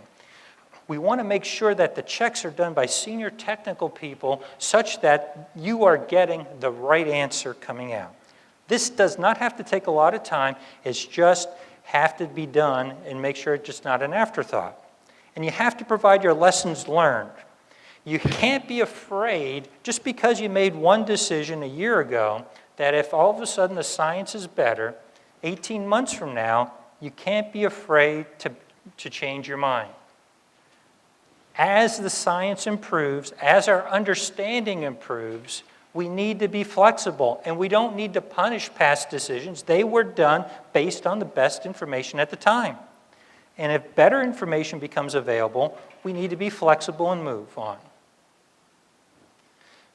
We have items like a flood manager game, which is like a sim city that can be used to help teach local people what is good floodplain management. Basically, with this type of animation, what you do is you build a town, and then the town floods. Okay? And what happens is you have different teams that in about 45 minutes then understand that there's a balance between economic development and flood protection. It's not one or the other, it's a combination. We have to work both of these together. We have to prepare for the next flood. Winnipeg has adopted a digital flood manual that took information of about 8 or 9 feet of information and condensed it. What we have is we have lots of people that have to do hundreds of activities of turning pumps off, where sandbags need to go, moving vehicles, doing all types of things that if you put into a system, in essence what it'll do is you'll put in a flooding event and it'll kick out the work orders. And then all of a sudden the estimate changes. It goes up, it goes down. You want to be able to put that in and cancel some work orders or amend them. You only wanted sandbags to a certain height, now you needed a different height. You need to be able to track that. And you don't want that intellectual property just resting in 1 or 2 people in a community. In order to be safe, what happens if they're on vacation? Okay? You need a system in place to protect the citizens. Okay? Flood warning. Flood warning is very, very difficult. I use this little triangle to explain it. Simple, complicated, complex. Simple is like baking a cake. All right, you have a recipe, you put the ingredients in, put it in the oven. If you bake a cake, I bake a cake, and we follow the same recipe, we should get the same results. Complicated is like putting a man on the moon. We take a lot of little pieces, string them together to accomplish a big goal. Complex is raising a child. Okay? So flood mapping is somewhere between simple and complicated, but flood forecasting is very complex. So we need to take a look at how the flood forecast happened in the past. And in essence, what can we do to improve upon it? But realize that flood forecasting is very, very difficult. So I'm getting near to the end. Potential next steps. I believe you need to look at what do you want in your flood recovery data. Your population is increasing. You have future development coming forward. Where do you need to produce maps? Within the United States now, the decision has been made basically to map everything up to the 1 square mile limit because we don't know where people are living in the US. Our population is growing like yours. We're going from 310 million, 315 million people today to 450 million. You're going from 4 million to 6 million, about the same increase going forward. So we don't know where people are going to live. What do you want to do? What do you want to provide them? Policy development. How do you want to take into account this inexact science of hydrology and relate it on back so that the people are safe? How do we want to go forward with our mitigation planning? What types of tools do we want to use to rank projects so it's transparent and fair? Mitigation implementation, getting the projects done, and the last thing is we have knowledge sharing. So this is another cartoon. People are generally going to look at government. So the cartoon says at the bottom, why did the county let us build here? Okay? You're always going to get this, all right? How do we communicate effectively back to the public so that they can take the information that you're developing and make the proper decisions? So in summary, the policies that you establish today are going to impact the resiliency of the province and impact future generations. Risk communication to the public is essential in order to get proper individual actions. Are the risk materials we're developing today generating the right responses from the public, or do we need to change it to something else? We need to be transparent with all of our decisions, okay? Everyone needs to know how projects are ranked. What is their criteria? Why is this one funded and this one not funded? We will never have enough money to do every project. And lastly, we need to monitor, measure, report, and repeat. We need to be able to keep on the forefront the progress that's being made. If you take some of these and combine them with what you're doing now, you will make Alberta a better place for future generations. Thank you for your time today.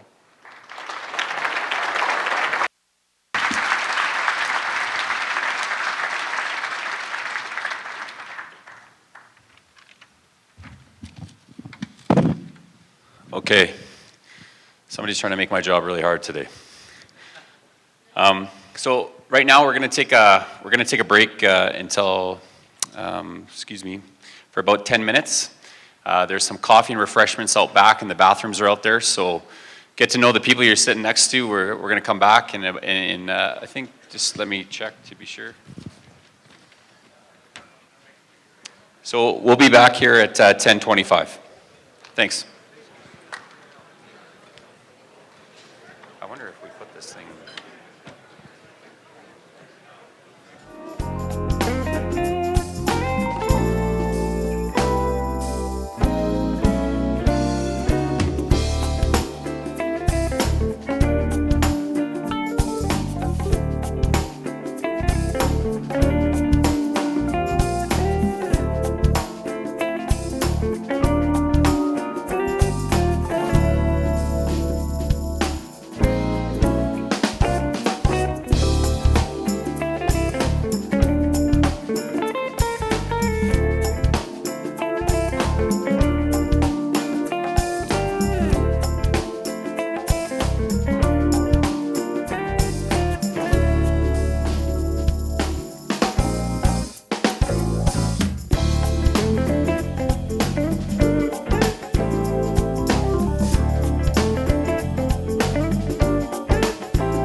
So as we're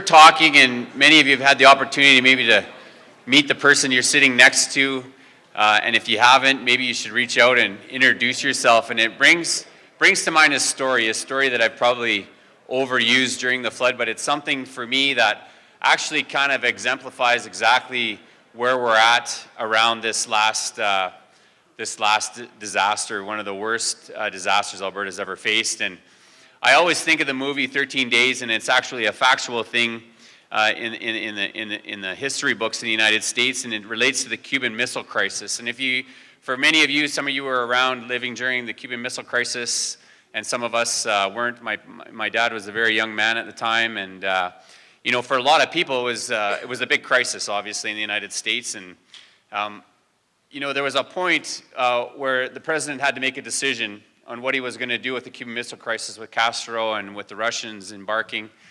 And there was a point where General LeMay says to the president, he goes, "You're in quite a fix, aren't you, Mr. President?" And the president turns to him and he says, "What did you say?" And General LeMay turns back to me and says, "You're in quite a fix, aren't you?" And the president replies, he goes, "If you haven't noticed, you're in it with me." So when you think about the flood, whether you were affected or whether you weren't, we're all in this together. And so, again, I go back to how people came out to help one another. When we think about the experts and all the people that are coming with ideas today, to keep that in mind as we listen to one another, as we try to understand where people are coming from, those who are affected and those who weren't, that what makes this province great, what makes this country great, what makes this continent great, I think about the tides, loads of hope that came up from the United States to help out. You know, I think about Colorado right now and what they're going through, and our hearts go out to them because we've lived that. So with that, thank you for coming and thank you for your ideas. And I just want to introduce now Colin Lloyd, who's the Managing Director of the Alberta Emergency Management Agency, to come up and introduce our first panel.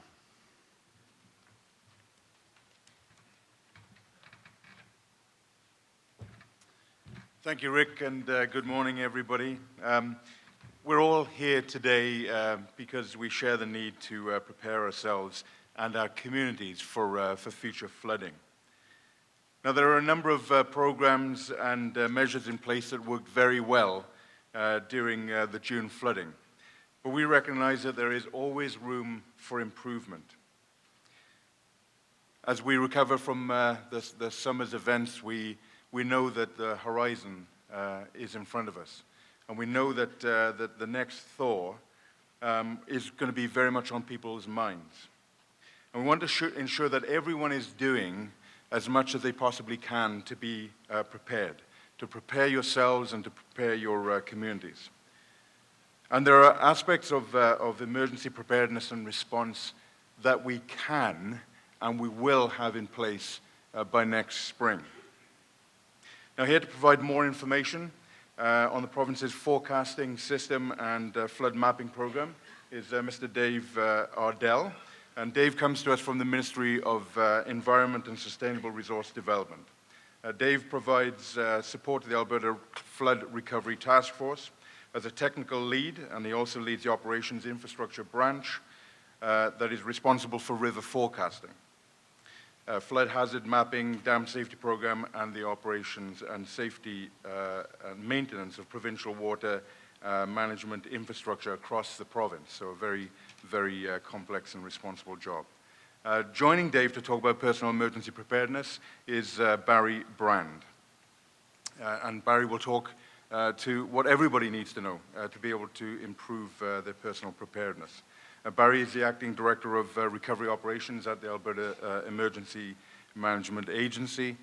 He has a terrific amount of experience across a broad range of programs within public safety, and in terms of his ability to manage programs like disaster recovery programs, Barry is very, very much involved in that. He has a degree in business from the University of Alberta and is a graduate of the Senior and Executive Management Program sponsored by the Government of Alberta. So it's my pleasure to hand over the next session to your panel.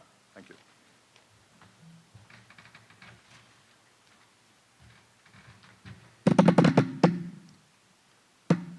Well, that's a little tricky. Good morning, everyone. It's very much a pleasure to be here. On the slide, you see I have quite an extensive title, but it's not that complicated. It's really quite simple. And right now is that I'm fully engaged and fully seconded to the Flood Recovery Task Force. Many people in the Alberta Public Service have essentially moved from their jobs to give this initiative the importance that it certainly deserves. So I'm, again, very happy to be here. You saw this slide earlier.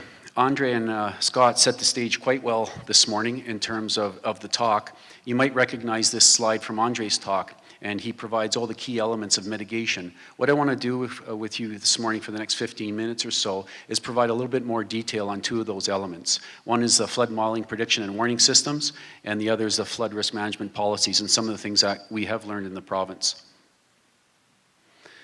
So in preparing for today's talk, I was wondering, so okay, what information could I provide you to increase the value of your participation today? All of you are here from a large area. Many of you are going to spend the afternoon talking about flood mitigation measures and all those other components. What pieces of information could I provide you? So a few questions came up to mind. Firstly, from our perspective, what happened? Physically, what actually happened out there? And a little bit of detail around that. Also, what did we learn from that experience? And most importantly, is that what are our actions actually to move forward? So I want to first just give a little overview of our flood modeling, prediction, and warning systems. The photograph that you actually see, that's our flood forecast center in Oxbridge Place. It's in Edmonton.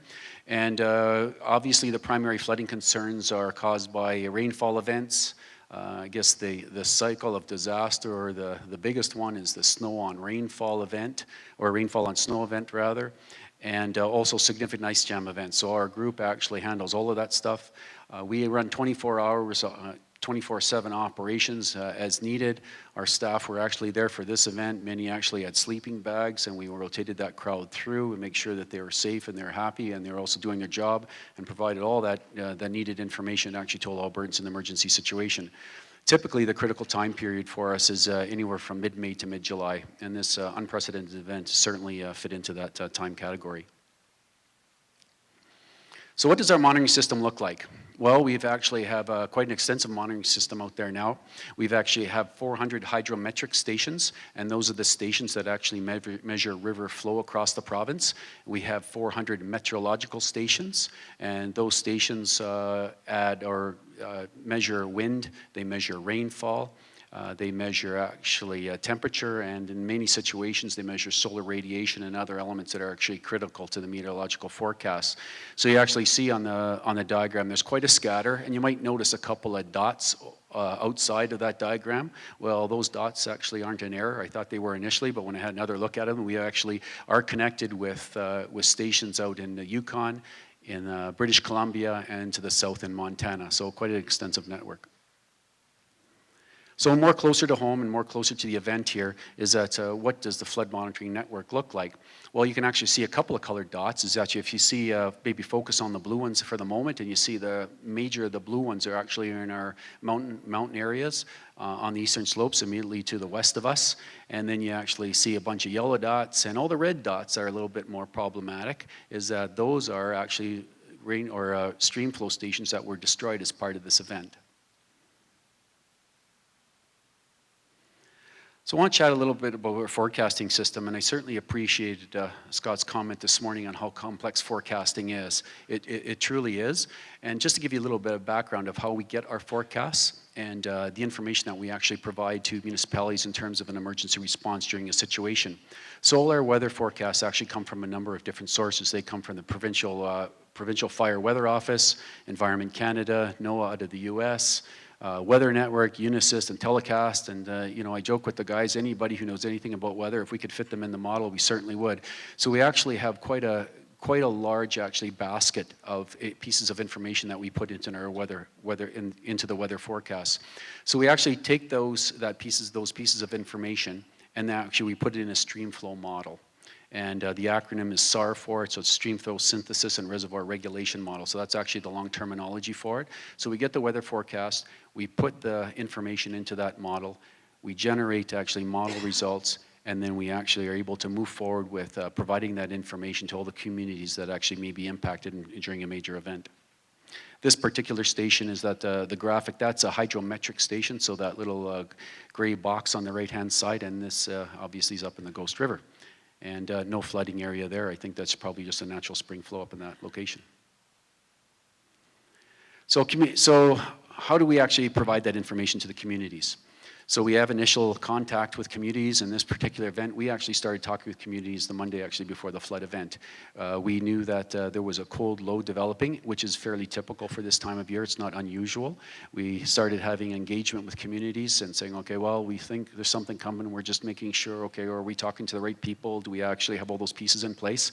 And then we actually immediately started beginning running model scenarios. So that weather forecasting piece that I mentioned earlier, we feed that into our model, we run the model, we provide that information to municipalities, and that's actually a continuous process, so we continue with that.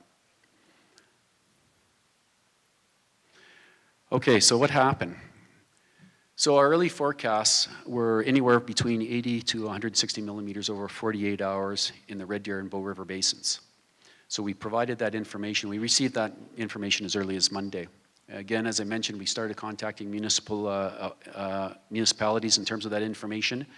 And there was no significant change in that forecast till late Wednesday. So we actually had a few tweaks that we actually ran in the modeling. Again, continuous communications actually with the municipalities that may be affected. And then the rain started to fall Wednesday night. And obviously the forecast changed late Wednesday. We immediately ran that information actually through a modeling system, and what do you know? We're issuing advisories, we're issuing warnings, we're issuing watches as late as early as late Wednesday night and early Thursday morning. So in the end, we actually got 300 millimeters in 24 hours. So again, the complexity actually of the forecasting. Now I want to give everybody a little bit of a physical feel of what 300 millimeters looks like. Many of you who did experience the flood, I don't have to provide this information to you.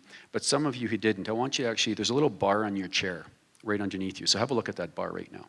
See this on the side, there's a little bar? Okay, so that's about a foot, 12 inches off the ground. Now I want you to take that, I want you to visualize where you're sitting right now and having that water up to that bar. And then I want you to think about the last time you drove out to the mountains and put that foot over the whole landscape. So in a 24-hour period, that's actually what we got. And also think about the steepness of the landscape and how quickly that water actually ran in the rivers and how quickly we actually had to react to that. So that's a bit of an analogy just to help give you a physical feel of the amount of water. So no presentation by an engineer would be complete without a graph. So I appreciated those ones, Scott. Andre, I didn't chat with Andre or go over his presentation. He didn't have a graph, but so I want to provide this one to you. And this is actually, it is a technical piece of information, but I think it has a lot of value. And I'm going to point out a couple of things for you on this graph. So this is a hydrograph. So this is typically what you see. And there are two axes. The one on the left, up and down, is really the flow and volume. And the one on the bottom is time. So you could see actually for the early parts of the week, June 17th, 18th, 19th, everything's going along. We're having kind of pretty easy flows. And then all of a sudden the rain started to fall. And you can actually see that. And then you can actually see how quickly the river reacted. Now I put that vertical line in just to give you an idea of how steep that curve is and how quickly. And that represents how quickly actually the time passed between when we saw rainfall and when it peaked. So a very, very important piece of information. So this particular graph is Elbow River at Bragg Creek. So think of you, if you live in Bragg Creek, or you live in the Redwood Meadows, you happen to say, well, I'm going to get up and I'm going to go to work. I live in downtown Calgary. And by the time you're having lunch, you got a phone call from home saying, holy smoke, honey, get home because all hell's breaking loose down here and I need you. So when you actually think of that rapid response on that eastern slopes, and this is, again, very similar for High River and all the mountain communities that actually has suffered, I guess, disastrous part of this event. And the other component of that is that there's also a very quick travel time. So again, this is Elbow River at Bragg Creek. There's approximately 7 hours between that peak at Elbow River and Bragg Creek to the Sarcee Bridge just upstream of the Glenmore Reservoir. So again, very, very rapid response. And we've heard lots of discussion, and there's been a lot of good information about other floodplain planning areas. Winnipeg, even Medicine Hat actually had a day or so notice, and Winnipeg actually has days. But again, those eastern slopes is very problematic, and it's an area that we definitely learn from and we'll need to look at for the future.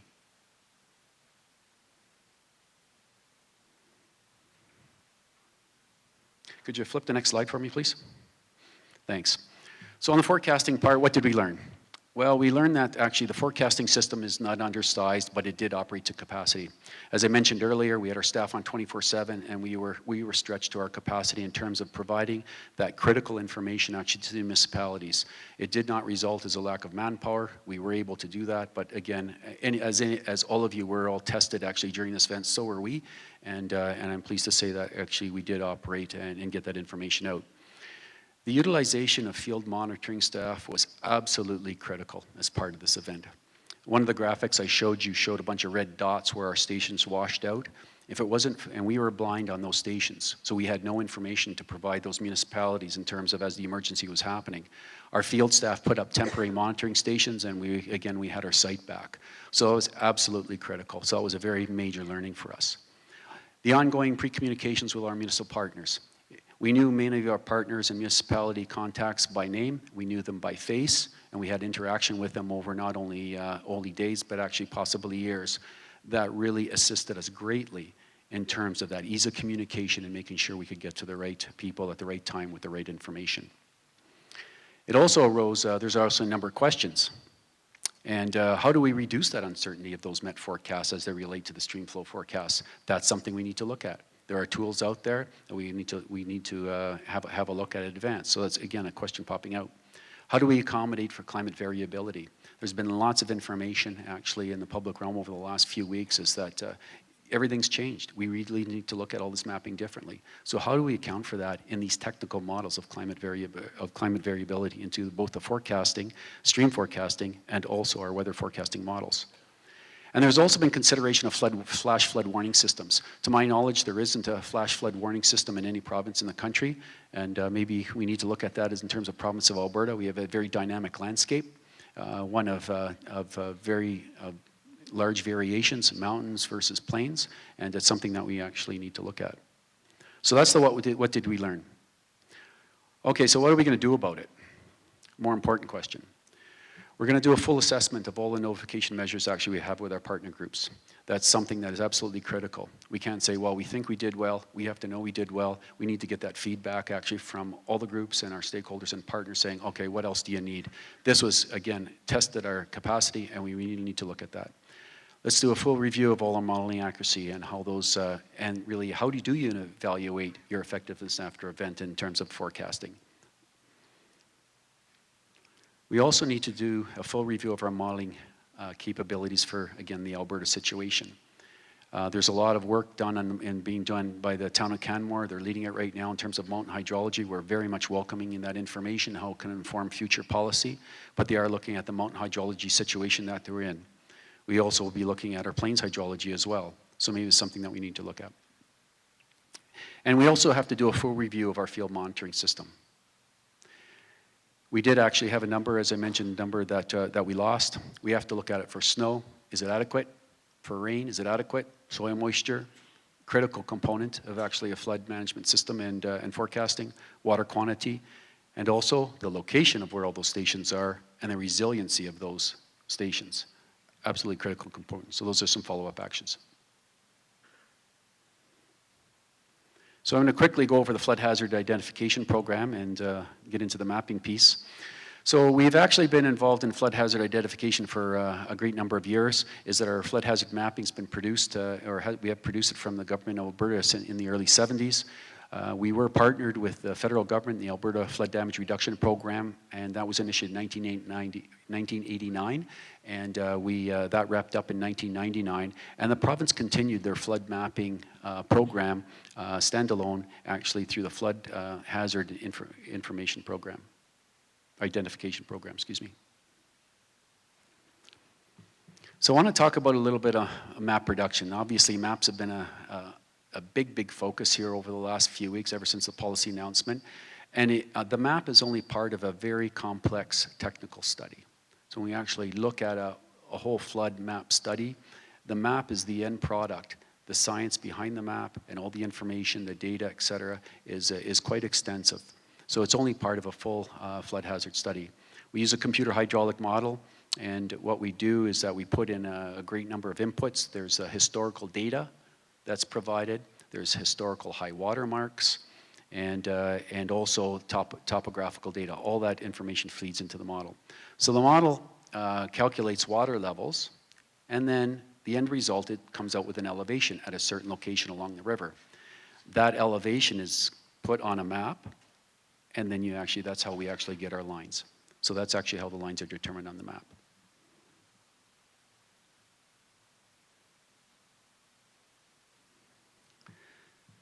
As has been mentioned a number of times, and I think this is a situation where a flood doesn't happen once in 100 years, it's a 1% chance. So if I can ask each of you, if you actually provide that information to one person out there, and if they know it, that'd be great, because it does have a 1% chance of happening every year.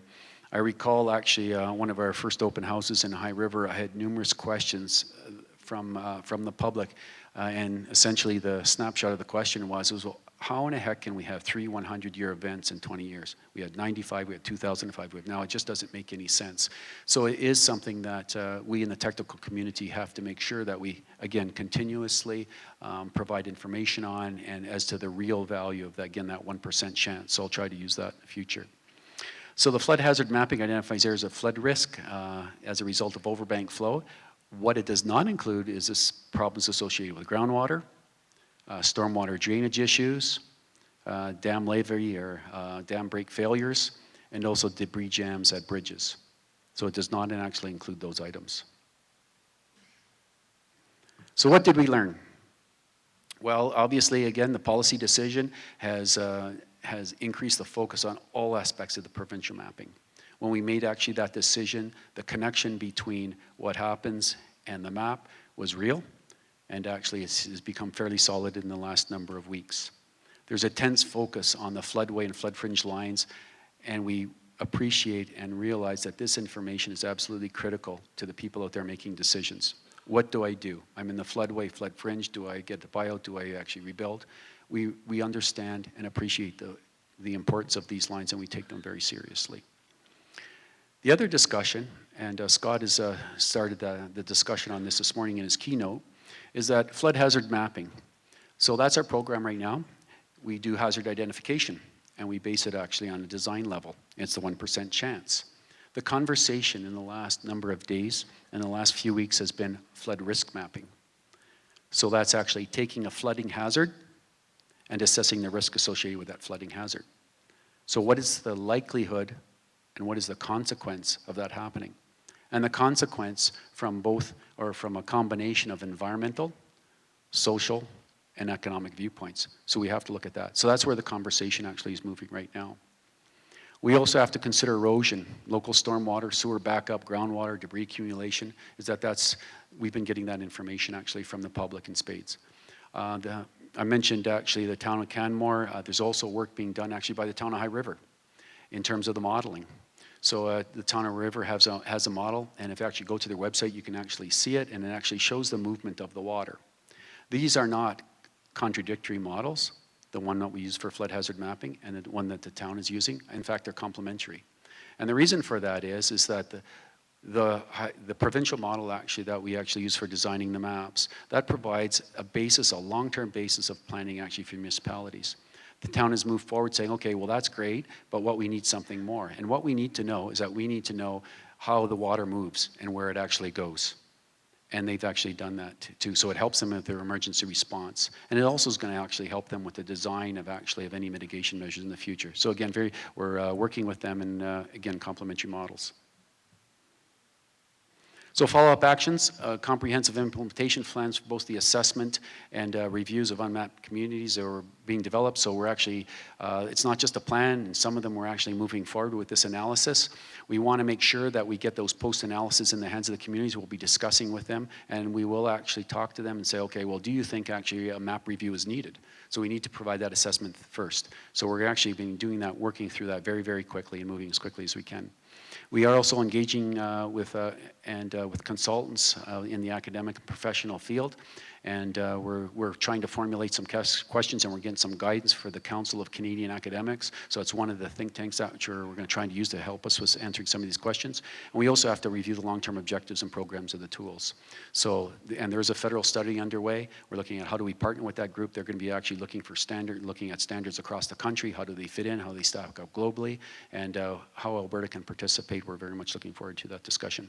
Provincial objectives is that as we're working through our mapping program, do we have to change our provincial objectives? That's something that we need to identify. And I'm sure there's a great number of others.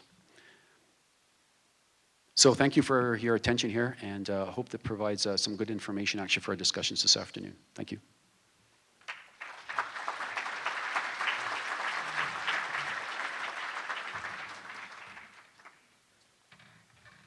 Okay, we've talked a lot about big M mitigation. I'm going to talk about little m mitigation. Mitigation at the individual and at the family level. We mitigate our homes, we can mitigate our communities, we can mitigate our province. But how do we mitigate to help make sure that our personal lives and our families' lives aren't as impacted as they could be if we didn't do anything? For those of you that may not know, there is an expectation out there in the emergency management community that individuals will look after themselves for the first 72 hours after an event so that the emergency personnel, the frontline first responders can deal specifically with the emergencies and not have to worry about it. Do we need to be prepared? We can ask the folks in High River, we can ask the folks in Slave Lake. For those of you that were old enough that remember the hub oil explosion, 2010, Medicine Hat, and of course all the communities, other communities that were impacted. But there are also many smaller events. For any of you that are from Edmonton, Sunday we had a condo fire. 25 people, 200 people evacuated, 25 people out. Sometimes it's the small events are the ones that are going to have the greatest impact. In Boston, when they were looking for the bombing suspects, they shut down communities, told people, stay in your house. One of the famous pictures is of a policeman or fireman getting a quart of milk to a family that had to, had babies and had to feed their kids. Lack of preparation in that sense. For everyone here, honestly, who has a 72-hour kit that will cover them and their families in the event of an emergency? Can I see a show of hands? How many of you have looked at it over the last 6 months to check for water? That's great. Actually, you're better than the average, because the average is 5% that see anything like this. What are the reasons? Takes too much time. It won't happen to me. It won't be that bad. Ask the folks that were out of their homes for days and weeks. If it is that bad, there's nothing you can do. The government will help. Well, we try, but there is an expectation, and of course it costs too much, which is not true either. And we have some wonderful lists on our AMA website on inexpensive ways of creating your own kits, and you can create a lot of the stuff from what you've got at home. You don't have to go out and buy a big fancy kit, because that can get expensive. There are 4 things you need to know with regards to personal emergency preparedness and family emergency preparedness. Know the risks of your area. Each community has different risks. You need to know that. Create a plan for your family and practice that plan. For example, everyone has a fire evacuation plan, and they practice it with their kids. Practice an emergency evacuation plan where you've got to go farther than just maybe across the street. You may actually have to go out of your community to a safe place. Have a 72-hour kit and be informed, and we'll go through these quickly. That's an excellent example of people that understand the need for personal preparedness. So, what are the risks? Each community is individual. For example, did you know that we actually have a community in this province that has a munitions factory? If you happen to live in Crow's Nest Pass, I'm sure you've probably heard of Turtle Mountain. It's not a matter of if, it's a matter of when that is going to come down. So you need to know all the different potential risks in your own community, whether it be railway lines, pipelines nearby, refineries, major transportation corridors. All these things need to be taken into consideration.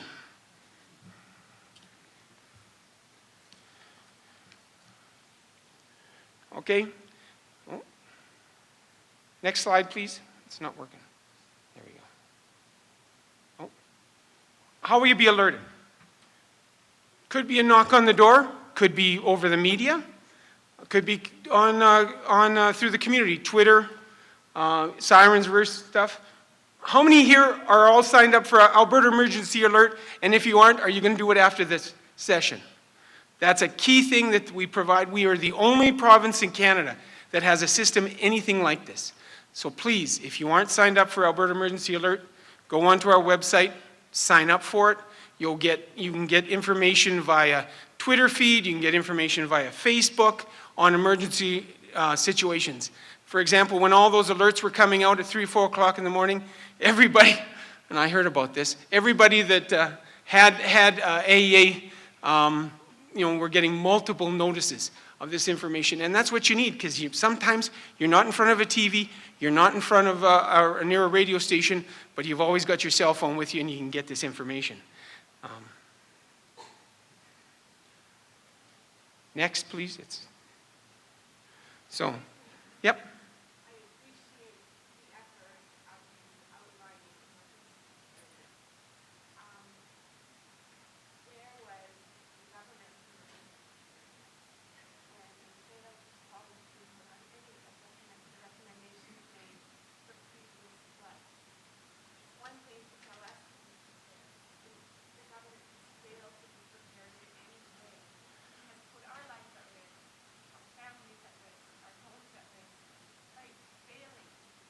Well, I know that's been discussed in many areas. Right, what we're trying to look at here, of course, is the individual stuff. That's one of the reasons we are here, is to look at the bigger things going forward. So of course, Slave Lake, 10,000 people plus evacuated. There were people that were basically going out their front doors when their back decks were on fire. So, you need to have the plan. Where are you going to go in the event of an emergency? Someplace close, someplace farther away, because you don't know the scope or size of what's going to impact you. How will you reunite? If you've got school kids, etc., and you're at the work, an emergency happens there at the school, how are you going to hook up with them? So you need to know that process. Are there specific evacuation routes that you need to know for your neighborhood to be able to get out so that there isn't a lot of congestion, etc.? And what are you going to do if the normal exit out of your area is blocked? And what other plans may you need in terms of if you've got company, if you have elderly parents that are going to be with you, these kind of things. Also, you need to know what your school plan is. For example, if there's a severe weather alert, do you know that many schools will lock down and you actually have to go sign out your children? You can't sit out in the car and wait for them to come out because they're not going to come out. So you need to be informed of all of these different kinds of plans. Then you need to practice the plan, of course. What that does is it reminds you of exactly what you want to do. It's one thing to have a plan. You need to pull it out. You need to look at it once, twice a year at least. Make sure everything works. And identify things that, there may be phone numbers that change. Someone may have moved. The location you've chosen may be now all of a sudden it's a construction site, so you can't go there. 2010 Airdrie train derailment. It was an inconvenience, and there was a lot of emergency management effort. It could have been much worse. There could have been a need to evacuate over 47,000 people if that had gone slightly differently.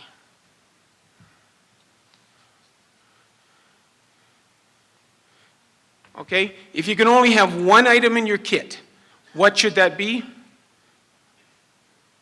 All right. Next, water. Without water, everything else is mute.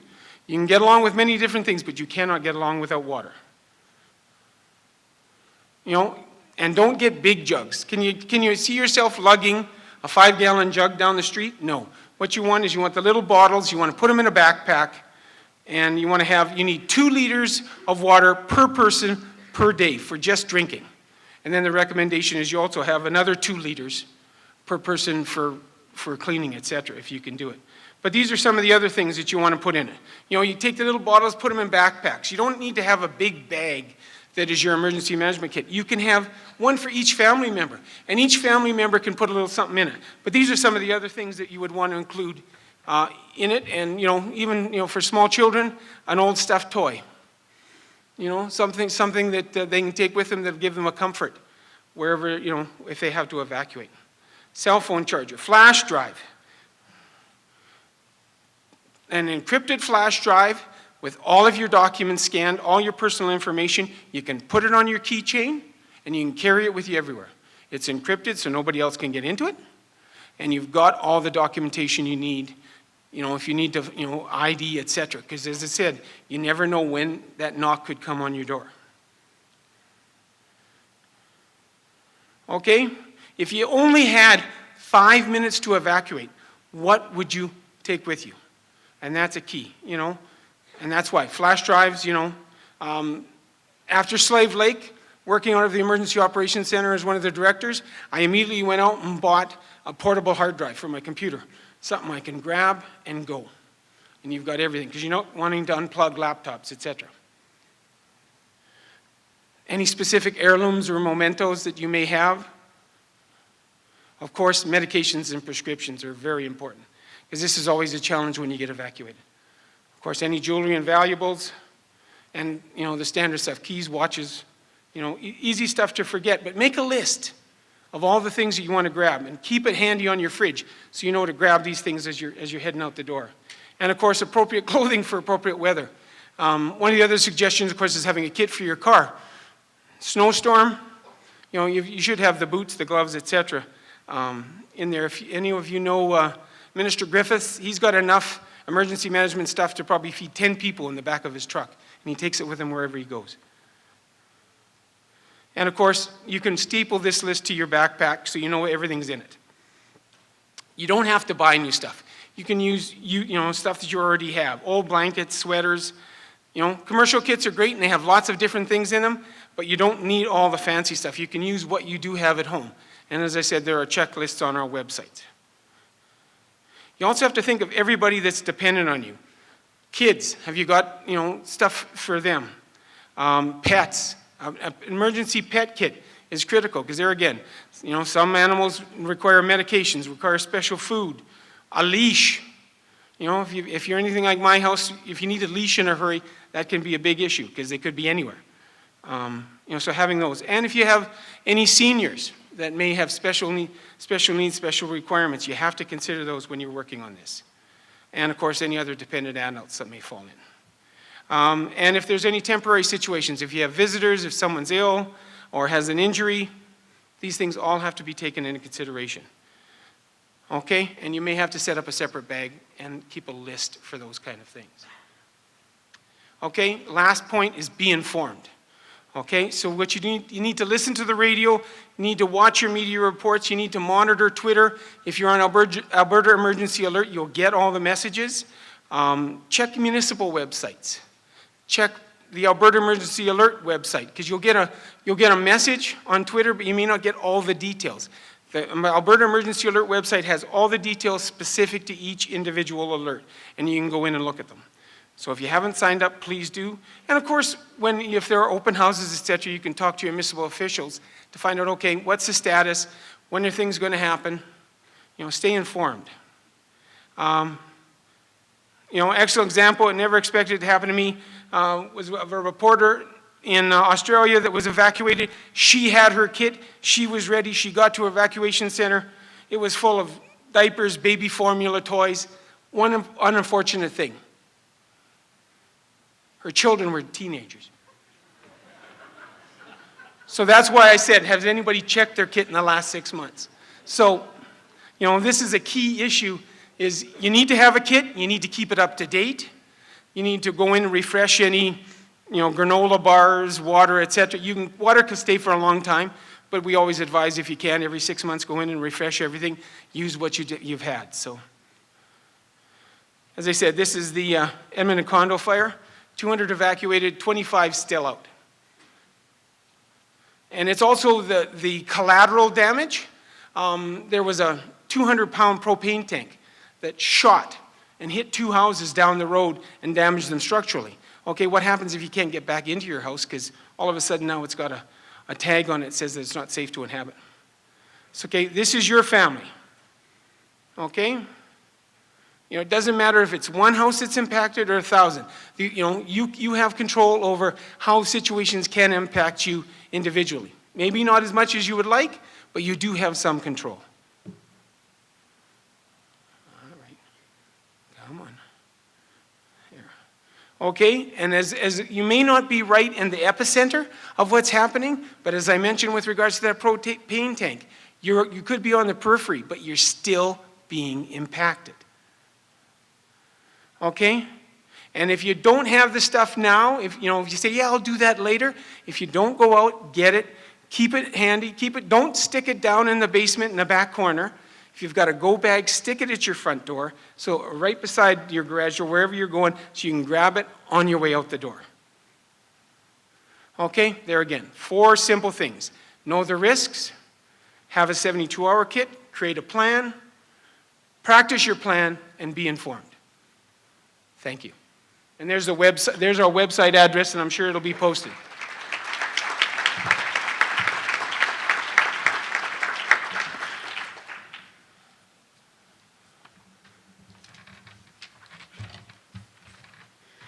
Thanks for that. So we have time for 2 questions now to the panel.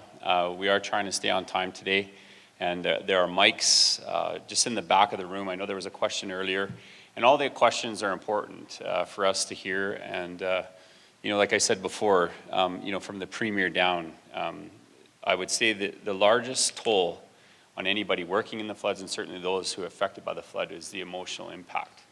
And in my lifetime, my experience as a paramedic in the city of Calgary and in the largest First Nations reserve, I can tell you that in the heat of the emergency and even after the emergency, when people are affected and they think that their lives are at risk or their loved ones are at risk, there is, in their mind, nothing is ever fast enough. Nothing is ever good enough because it is their emergency. And so we do recognize that, and that's why it's important to have this symposium, and everybody here is going to contribute to a better plan and things like being prepared. Very quickly, it's kind of a funny story, but not such a funny story. As a paramedic, we're always telling people to put bars in their windows because their kids can fall out the windows. And and I always did that in the upper floors. But one day, I was on the phone and I saw my son, and he was standing at a window that was about 5 feet, and he was only about 2 years old, and the window's on the main level. I never put bars on the main window. And he fell out the window. Now, luckily, my wife had just done the flower bed, and he fell, face first, and he comes running to the door as I'm running to the door, and we meet each other, and he's crying, and I'm almost crying, and he's got dirt all over his face. It was a positive outcome. But you can never be prepared enough, and, I think we're fortunate in this province to have the people preparing and working with citizens and communities to try to prepare us for each disaster, whether it's an emergency medical services, policing, and or through the Alberta Emergency Management Agency. So again, we have time for 2 questions. There's a mic at the back there and a mic over here, and we'll take the first 2 questions. Question about mapping. Do you intend to, just so I'm clear on how you plan to do this, do we intend to map based on what happened, mitigate upstream, and then do you plan to remap again based on the new reality once things have been mitigated?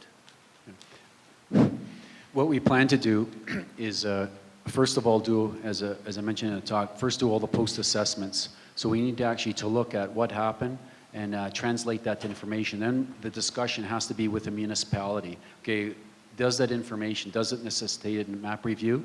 And this will be done in collaboration with the municipality and the communities. And if the answer is yes, yeah, obviously we will move forward, and we'll actually have a look at a revision of the mapping. But again, we first have to take that first step and to do that post-assessment. Next question. Hi, my name is Bill Wall. I come from Medicine Hat. I live by the river. Some of you may have read my letter on the website or on the internet. My concern is this. In 1995, a similar event happened in Medicine Hat. A week before that, people were in front of our house surveying. And I went out to see why they were surveying. I thought perhaps they were going to build something between us and the river. And they said, oh, no, no, we're just taking sight lines on the houses to show you how high the water's going to come in another week. So in other words, they knew up to about a week in advance that there was going to be a major event. Very similar to what happened this year. They knew that these storms were coming up from the south, okay? My question is this: why is it that we take so long to do anything about telling people that an event is coming, okay? We seem like we hold the information, and then all of a sudden, when it's almost too late, we do something about it. The exact same thing was told to us in 1995 as well, that the sensors were washed out. And so therefore, we didn't have all the data. And the big rain events happened so close to the dams that we had to open them up so quickly that indeed all this water was coming downstream, and so Medicine Hat was beat up pretty bad. Calgary wasn't at that time, near as badly as Medicine Hat. So my question is this: after I did my phone calling and my about 3 or 4 days of research about what happened this year, I was told that indeed that the event happened pretty close to the dams, but really forecasting is always a problem. But yet the Canadian Weather Network was telling us in about a week to a week and a half before this that there was going to be a major event. Why is it that the Alberta government can't come up with things quicker to the time, and they're saying that the forecasting is an issue? And the forecasting probably is an issue, but I've also heard that there's been less money put into forecasting. There's been a cutback in that, okay? So my question is, could you address the whole notion of forecasting a little bit more? And also, I think we have to also address the elephant in the room, in that why do our dams and our operators, our dam owners and operators, why aren't they doing anything in lowering the levels during that time of forecast and event so that they can mitigate some of the possibilities of flooding? So thank you for the question, and it's an important question. I also just wanted to recognize, while we can only take so many questions from the floor, these gentlemen will be around throughout the day to ask more questions, so I'll let them respond to the last question. Okay. I'll address them briefly and maybe follow up with you later actually for more detailed discussion. But in terms of the notification piece, is as I indicated actually in my talk, we did know something was coming and we immediately had contacted municipalities. Can we do a better, faster job of doing that? I think we need to look at that, of course. Anything that we can actually improve that notification system, we would definitely be actually in favor of, and we will be looking, again, doing that full review to make sure that we can actually get information out as fast as possible. In terms of the advisories and warnings, is that actually comes, and we'll have to look at that as well, how quickly. But our intent is certainly not to hold back information to anybody, and if there are better ways that we can assist municipalities with that communication effort, we're certainly willing to do so. Your second question quickly with regard to operations is our operations staff actually across the province who manage all the dams and across the province. They actually also have access to all the information, and our forecasters are in direct contact with them. They know them by person and by name, and we also try to provide that information so they can make the operational decisions needed. So, and again, the situation, if the water wasn't low enough or whatever the situation may be, is that we do want to make sure that we can get that information quickly so that if there is an opportunity to lower reservoirs or to do anything that we need to do in terms of mitigating a potential event coming, we certainly will do that. And that'll be part of our review. So thanks for the question. Thank you. You know, again, I mentioned that I was a paramedic, and I got to tell you, when we think about the emergency and to the questions that you're asking around the preparedness piece, you know, in High River, you know, it was told to me by, you know, environment and people that in Niagara Falls, water spills over the banks at about 1,800 cubic meters per second. In High River, it was unregistered as it went well above 2,000 cubic meters per second. And talking to a paramedic friend of mine, a couple of them, in fact, when I first saw him, you know, shortly after the flood, you know, the very beginning of it, he grabbed me. This is a big guy like me, in tears, thinking that he was going to lose his whole family. But because of him and the public works people, the town and the councillors and the very people on the front line, the nurses, the firefighters, the policemen, the RCMP officers, the sheriffs, just the average citizen in a building grabbing their neighbor and pulling them out is the reason why we're here discussing mitigation with only 3 lives lost and not hundreds. And I really want to thank those public service people and those people on the front line, because that's the real success story here, is those people and the way people came together. And I think that's something we can all be proud of. And with that, I want to introduce the next person up, and that's Alan Markin. And if you've ever had the chance to listen to Alan speak, he's very passionate about this, and he's a very dedicated Albertan. And I don't see him in the room here. And all right. Okay, well, I've got lots of stories. So if somebody could go grab Alan, that would be great. And you know what? Do you guys mind sticking around? Maybe we take one more question? We'll take one more question while we wait for Alan. Does that sound good? All right.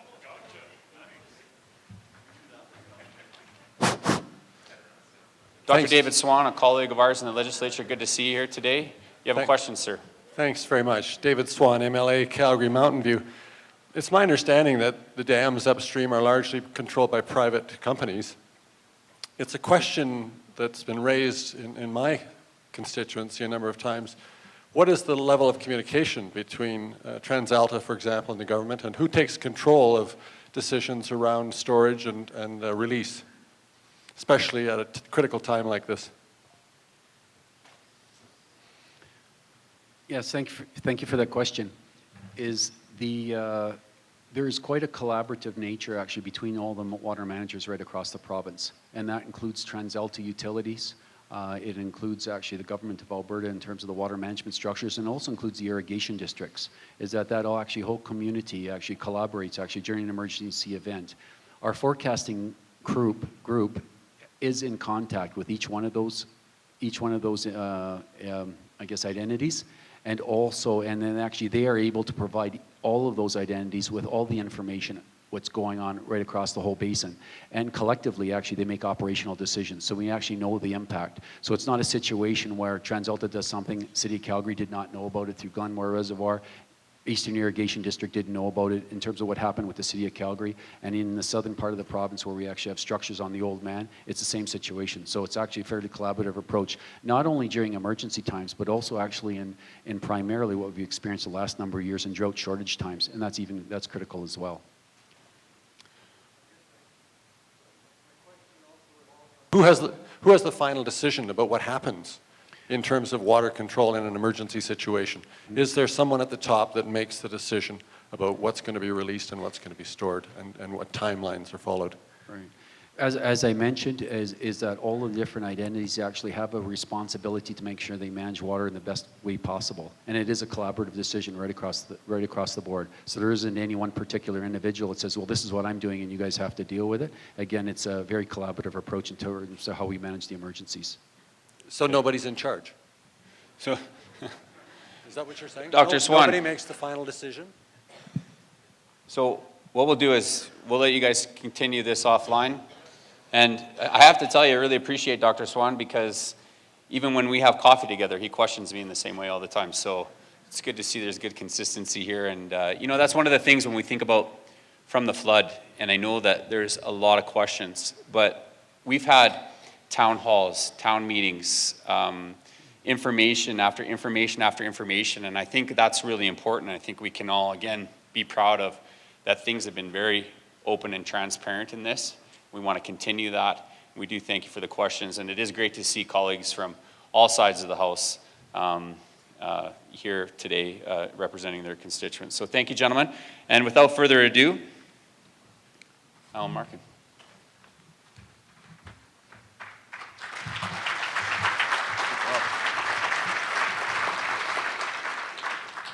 Thank you. I'm here to introduce the 3 speakers, but just before we get to them, I feel I have I don't know, it's more than a housekeeping duty here. We listened to so many people, and it was overwhelming and sometimes heartbreaking to listen, but we did. I think count the groups we listened to, it's well over 45 and or the people, and I'd just like to thank some of them. I'd like to thank especially with Premier Redford, for choosing the idea of having an advisory panel. It sure made me feel a lot more comfortable when we get some of this mitigation in to live in my community, and I happened to be flooded in 2 houses, so one was only 6 feet, the other one was 12'4", so caught it from all sides. And also Andre, we've done a lot of good listening to Andre Corbold, and you've heard about him today. And some of the unsung heroes there, the government chief deputy, Peter Watson, and James Allen, the deputy. Some of you heard him in the original presentation, and just when we got started. And one quick person that I, early on, we stopped at the hospital in High River, and this is a cute little story. I've already told it to Premier. Hope she doesn't mind me repeating it, but the one person there was the maintenance man, and he basically saved that hospital working 24 hours a day. And you know what?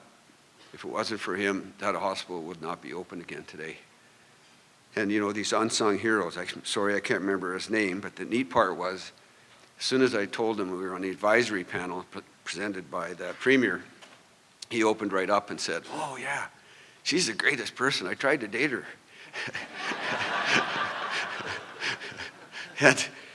and settled for her sister. What do you mean settled? I guess that didn't go too far either, but I'd like to thank the MP Joan Crockett, who's really helped us a lot, MP Jason Kennedy. I'd like to thank the Mayor of Calgary, Mayor Nemshi, worked together a lot with him, and the Mayor of High River, Emil Blockland, and Tim Whitford, Councillor, and one of the Worley Parsons people that's been down there a long time, Joel, and I can't remember his last name. MMA's group, the Calgary River Communities Action Group, well over 800 people there. And I'm trying to remember Brenda, I can't remember Brenda's last name, who helped us a lot in that group, and I apologize for that. Then Richard Linseth, who you're going to hear more about, who's doing the presentation, and he's going to clue us in on exactly what we figured out we're going to do. And we're quite confident that many of these things will be implemented. Tino D'Amano, the consulting engineer group, Stantec, who's with us today. Russ McKenzie, Vice President of Stantec, Carol Perrin, Rick Carnduff, Senior Principal Engineer, who helped us a lot on the flood modeling. Vince DeCamillo with Stantec, John Malug, George Sabo, and Eric Thompson, Stantec, who actually came up with one of the solutions on the bypass area. Then these people, some of them, we have so many, I'm going to read through them pretty quick. Brian Walsh, a Senior Vice President of CBRE, Jim Dewald, the Dean of Haskayne School of Business, University of Calgary, Ken Brown, Blue Earth, Ed Davis, Kim Sturgis, who you're going to hear here, Alberta Water Smart, and the Bow River Group in conjunction with her. Alfred Baum, indirectly, Chairman of Emergo Canada, brought in Del Terres, we listened to the Dutch group. Charles Hanson, Army Corps of Engineers, Wolf Keller, City Flood Task Force, Rob Motherwell, who's also in the river community, Spur Resources, Malcolm Richardson, a retiree, Hank Ten Wold, Trade Commissioner, Netherlands Trade Office, Robert Samanska, Pillar Engineering, was on our advisory panel, Dale Morris, Senior Advisor, Embassy of the Kingdom of Netherlands, James Crayon, Frans Tinga, I call him the Dutch boy. He actually came through one of my previous employers, Canadian Natural Resources, and he was, I call him the young Dutch boy. He's probably in his 40s, but young to me. And he came up with some of the solutions that they called them surge dams back then in 1929, and he found some of this literature. And thanks to Franz, it gave us a little more confidence in what we're doing. Steve Mulhern, whose father was Montreal Engineering, I hope I have that right, and they tried to put a bypass in many, many years ago. And so I just wanted to thank all of them, and I think they all should get a big hand for helping us go forward with this.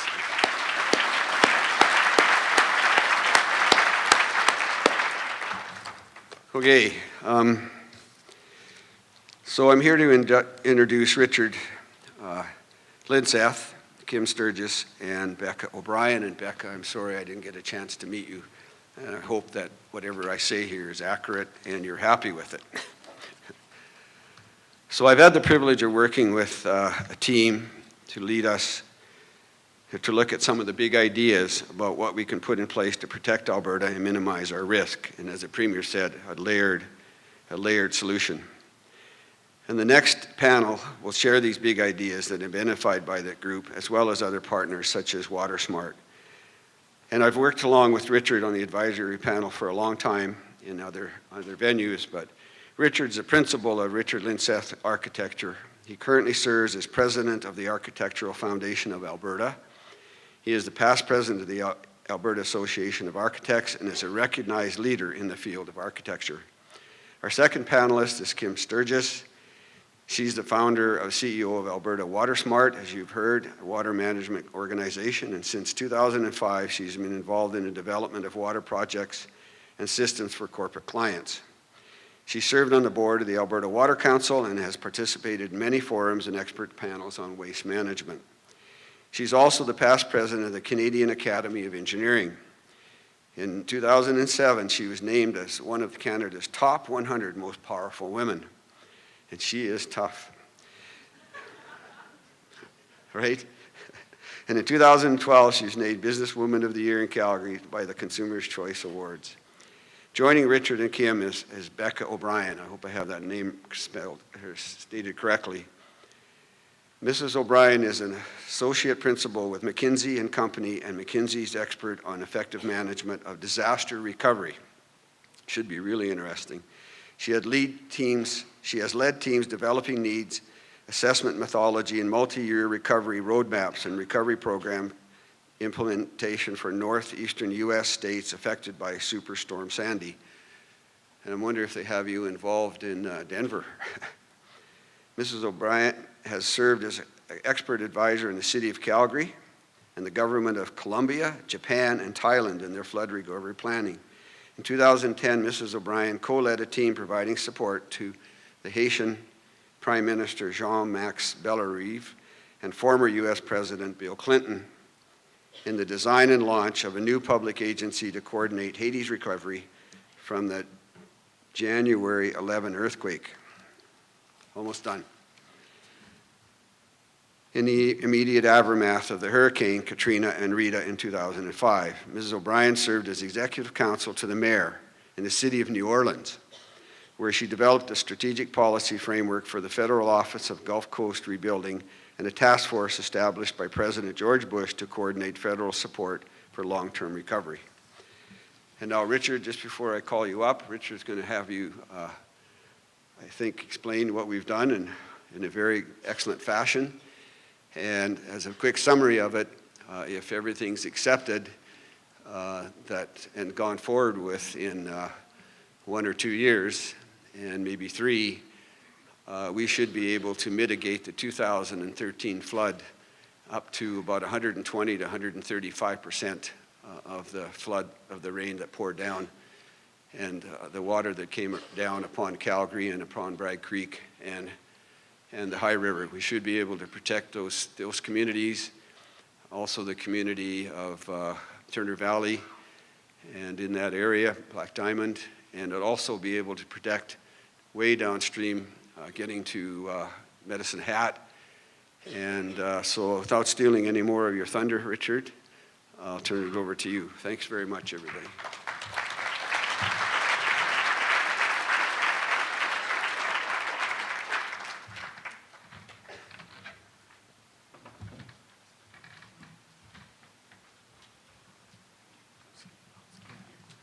Sorry.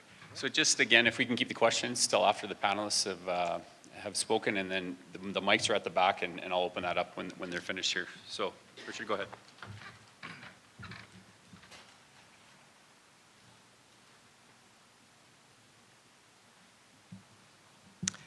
Good morning, honorable ministers, ladies and gentlemen. My name is Richard Linseth. I'm representing the panel today, and I will try and give you an overview of the work that we have been looking at the last 70 days. I'd also like to introduce in the audience 3 technical advisors to the panel who will be available should you have questions afterwards. They include Mr. Rick Carnduff, Mr. Harold Perrin, who are both professional engineers with Stantec, and Mr. Robert Samaskas, professional engineer with Pillar Engineering. The original directive that the panel had was to provide a broad basis from which we've now evolved into far more specific work. Let's see if we can get the program started.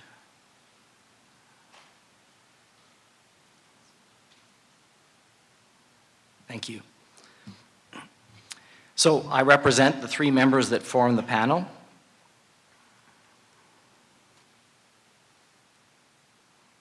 And thank you. And as you can see, here are the original directives that we were responsible in dealing with. But as that evolution evolved, our panel turned and found that, that really our focus at the beginning was going to be mitigation along the Elbow and Highwood basins, and that really what we're doing only forms an initial segment of a bigger overall plan. We then worked with the government to establish these 7 mitigation concepts and found that quite quickly the consequence of anything we do is going to be significant beyond anything immediately. If we look at where the river system that we're working on flows, some of you may be surprised to learn that in fact these rivers and anything we do on them can affect everything downstream and eventually the rivers that flow into the Hudson's Bay. So from this we immediately realized that the concept has to be a system, and you've heard much about that today, that the system has to be comprehensive. We're simply a part of it, and the system has to be ever cognizant of the consequences that we may bring in everything we do. So it's an integrated approach. We're part of a package, we're part of a system that is being developed here in Alberta. We recognize that although we have divergent purposes, we have a common goal, and our part of that system is going to integrate with everything else that's being done and coordinated by other levels of government, by municipalities, and by your friends and neighbors.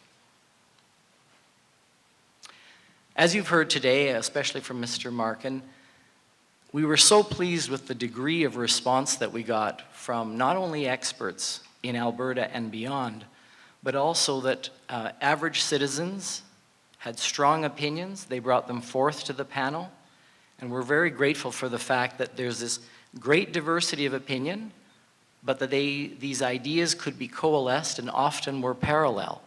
So individuals with one intention, it turns out, had solutions that were parallel with other people.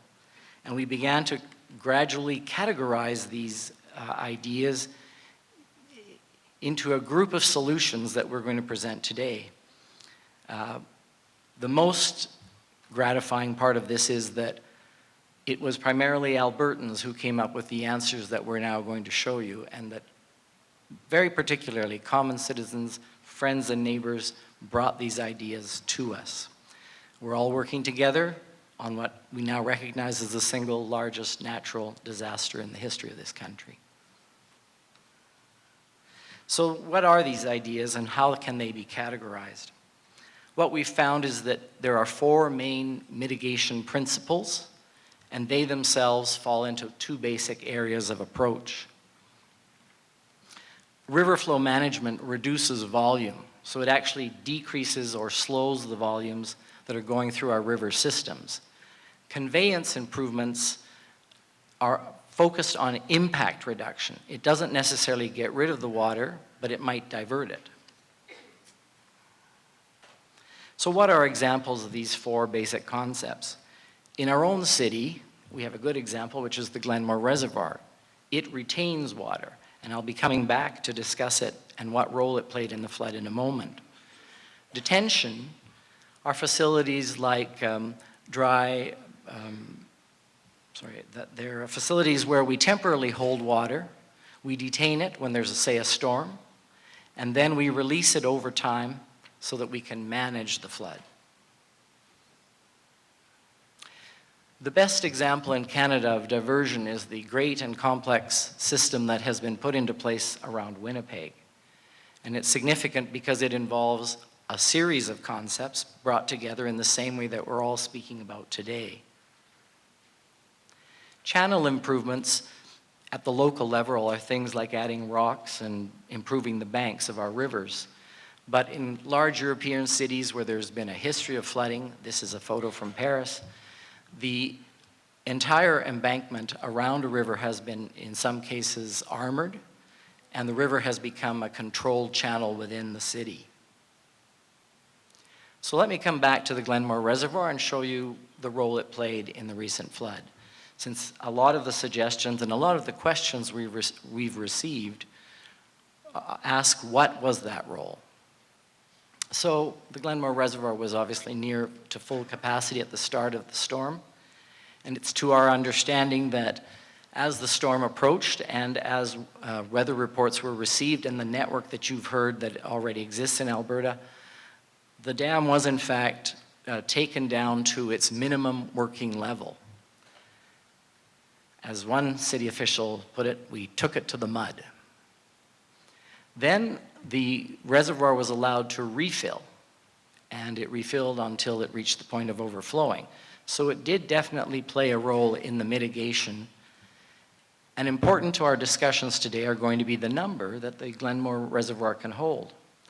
It's approximately 10 million cubic meters, and I want you to keep that number in mind as you reflect on the statistics that we're going to bring you about what is the degree of overall mitigation that we're going to have to put into place to address the kind of storm and therefore the kind of flood that we had on this occurrence, and similarly what we had in 2005. So you've been introduced to hydrographs. Here's the hydrograph for the Glenmore Reservoir. The yellow dots at the bottom of the hydrograph show you about the point at which things begin to be sandbagged and eventually flooded in Calgary. And that's approximately 180 to 200 cubic meters per second. So if you follow that line across, you'll see that this hydrograph shows just how drastic was the increase that we experienced, and it correlates with the data that you saw earlier for Bragg Creek. How does this translate into numbers? Well, I've already said that in Calgary, the approximate point of overflow is 180 to 200. We know that in measured records we have, in 2005, the flood flow level was about 308. And in 2013, it's a remarkable number. It was 700. So that shows you a degree of the magnitude that we experienced. Correlating these statistics, and all of our numbers are initial, but we've done as due diligence as we can under the circumstances to get data. And all of this will be correlated in future by consultants retained by the government to do this. We estimate that approximately 100 million cubic meters of water would have to be stored or retained in some fashion in order to mitigate the flooding that we experienced. High River's numbers are significantly larger. Although at the very lowest points in High River, flooding begins at 180 cubic meters per second, the approximate point of overflow for the general community is around 350. And in 2013, the approximate number that we have, as you heard some of the stations were washed out, is 1,800. So for High River, the degree of mitigation is significantly larger again. It's 150 million cubic meters. Putting that back into perspective, I mentioned, as I said, that the Glenmore Reservoir was 10. So now you're beginning to get a sense of the magnitude of what we're going to have to face. When we look at Medicine Hat, which is downstream of all of the things we've talked about, their numbers, of course, much larger river, an accumulation there from the rivers that feed it, yet more significant. And I'll return to these numbers in a comment regarding the Bow River and how that affects the numbers at Medicine Hat. But what I can tell you is that the The overall mitigation that we're presenting here today is close to the numbers needed for Medicine Hat. But that deficiency will have to be made up with a proposal that is outside of the original scope of the panel, but something that we felt should be included. So let's return to the southern Alberta watershed and focus now on what our part of this component system would be.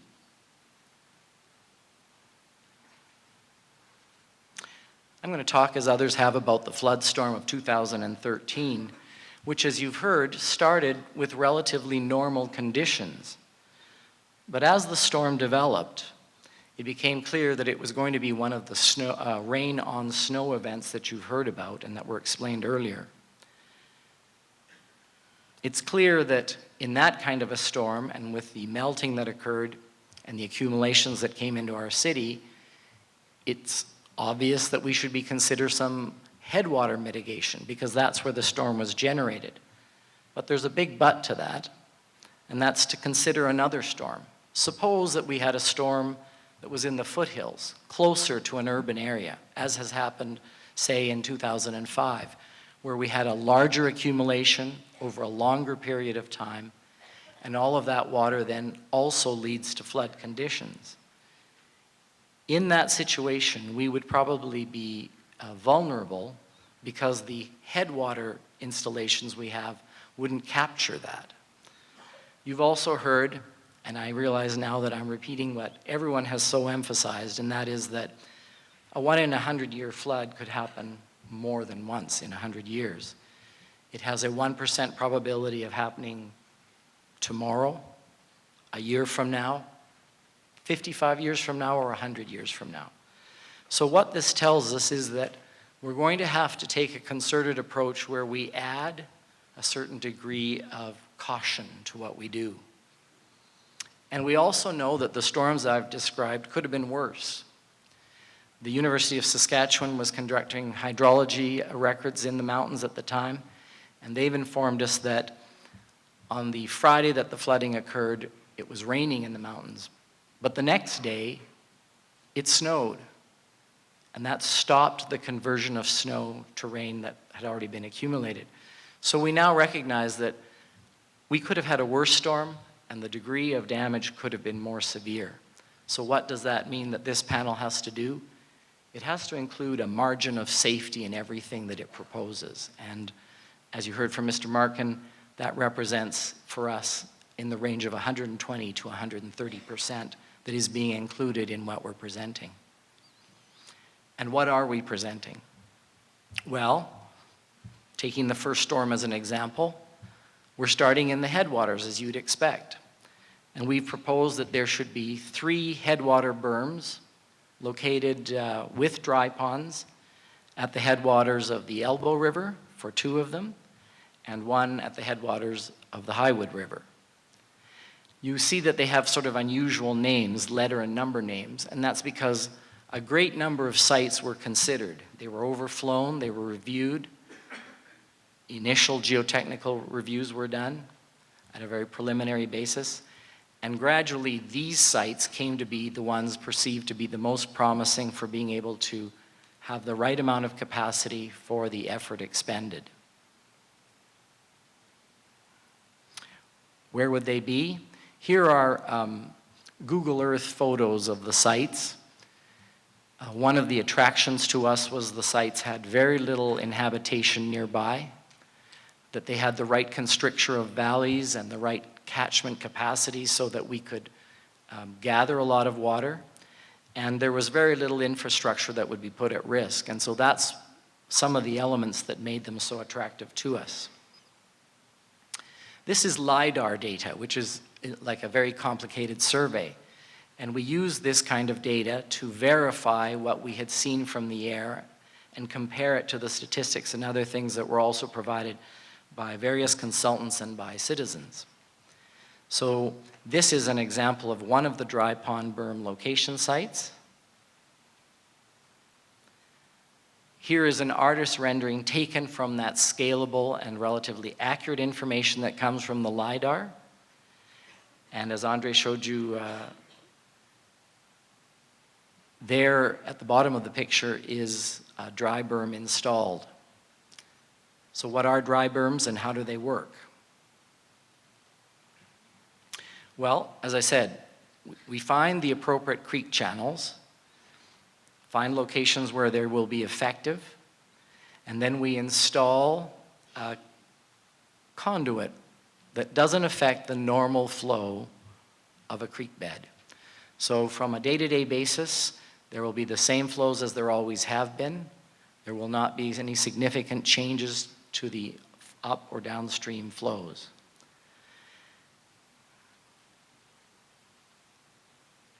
Then we build the berm on top.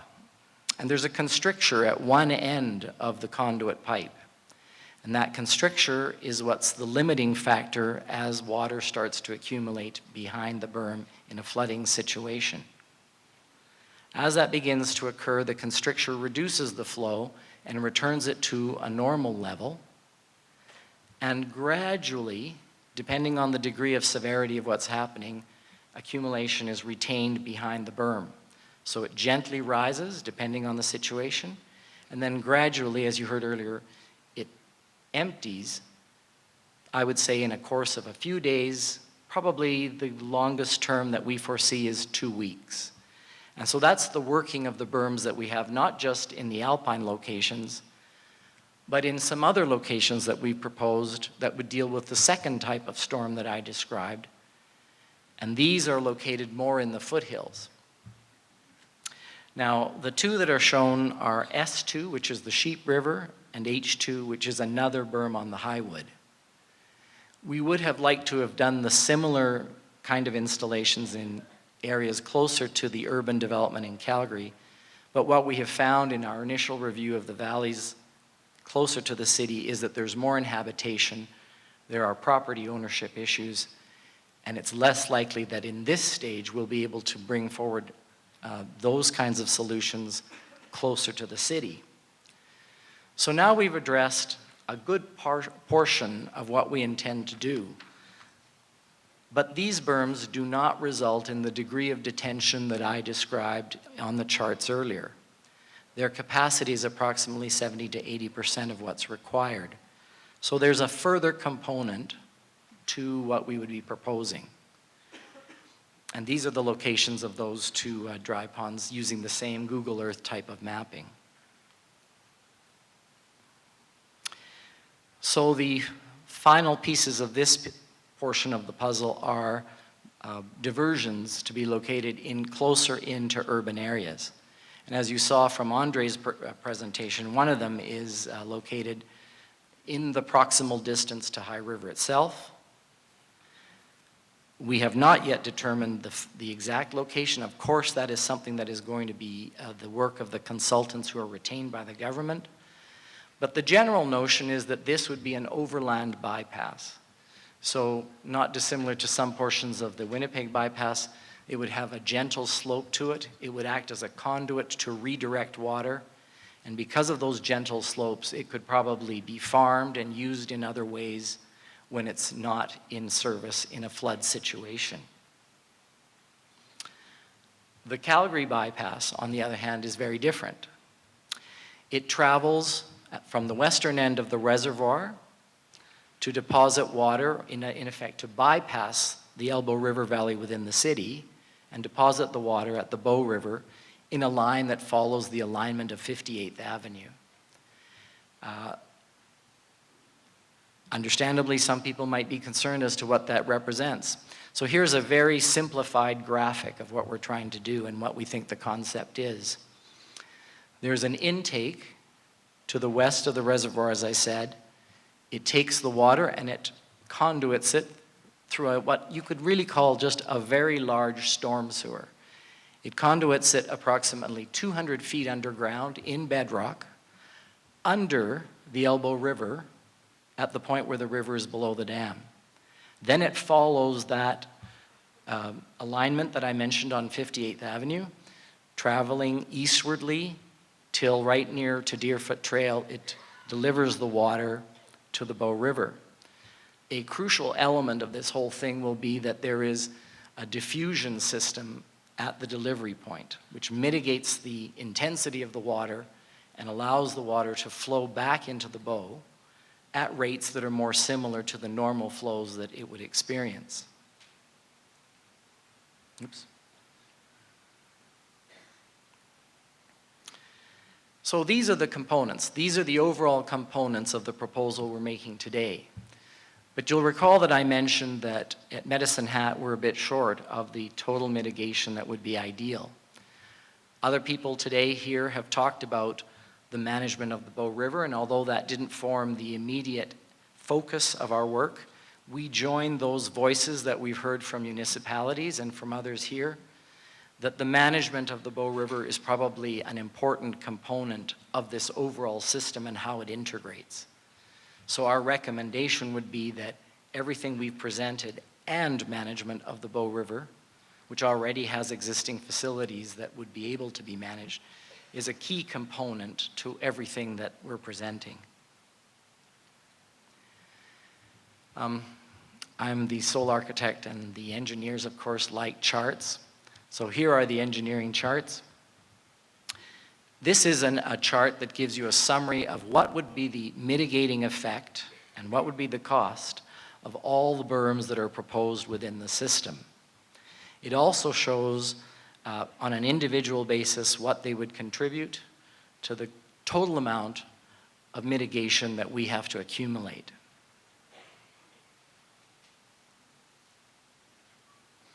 Likewise, what would be the cost and what would be the effect of installing these diversions? The diversions do not mitigate downstream. They simply relocate the water. But one of their crucial roles is that they provide that necessary extra margin of safety that we feel should be inherent in any system we propose. And that's why you need all the components of the system working together.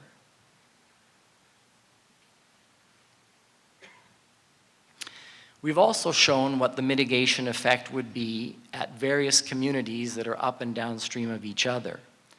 So if you start at Bragg Creek and work your way through the system, you can see that the headwater berms with dry ponds would be very effective starting there, and then they contribute effectively all the way down the system.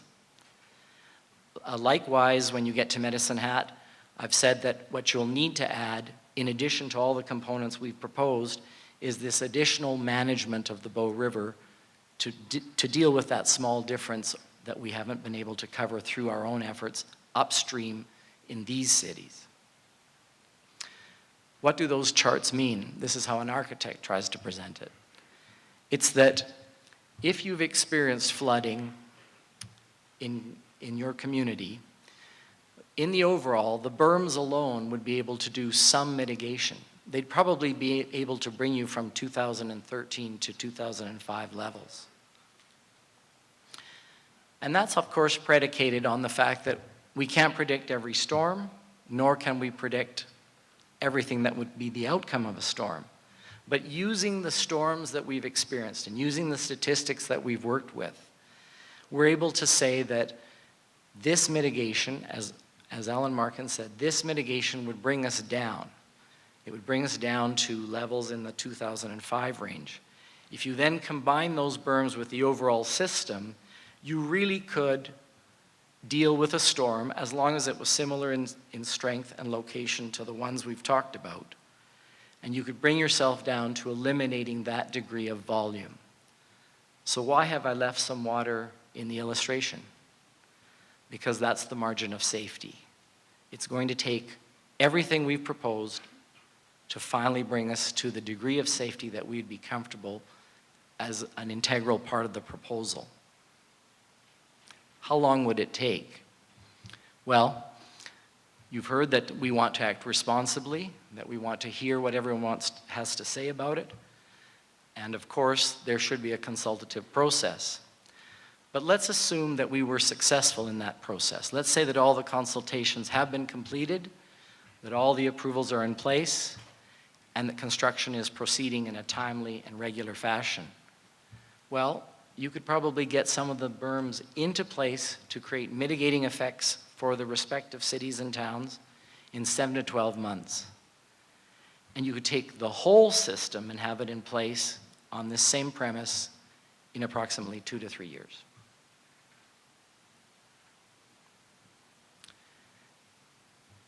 Mr. Edelman's lecture was timely because it reminded us all that in the immediacy, there's a great urgency, but gradually over time, time dissipates that urgency.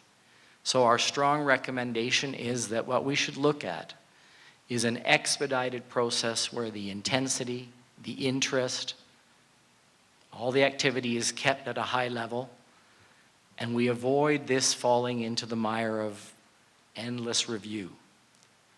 We thoroughly recommend that this process proceed quickly and effectively. We want it to be thorough, of course, but it's in the advantage of all the people who've experienced flooding in this room to move this forward. And that certainly forms an integral part of what we're recommending. In closing, we think that this is a crucial part, but not the only part, of an Alberta flood mitigation system. It's achievable, and it's achievable within an expedited timeline. You've heard that at different levels, people should continue to do their own efforts. That is absolutely our recommendation as well. We think that communities should continue with their action plans, and in fact, our plan in many instances depends on cities and towns doing their bit. The plans that they have in place should continue, and they should effectively construct the things they're going to. And then, as you also heard, it's our recommendation that as a homeowner and as a resident, you should make prudent decisions. If you live in a river area, you should consider what's happened, and we'll do our bit, but we certainly count on you to help us get to a point where we're far more prepared. Everything I've said today is part of an overall solution. We see ourselves as participating in just a portion of it. In closing, I'd like to thank the members of my panel who have worked arduously. I'm very appreciative of that. I'd like to thank our consultants who have participated all the way along with us, and especially our chairman, whose perseverance and guidance keeps us focused all the time. I'd also like to thank all the Albertans who have volunteered their time and their ideas, and from the first hard days of that flood onward, have never stopped. Thank you very much.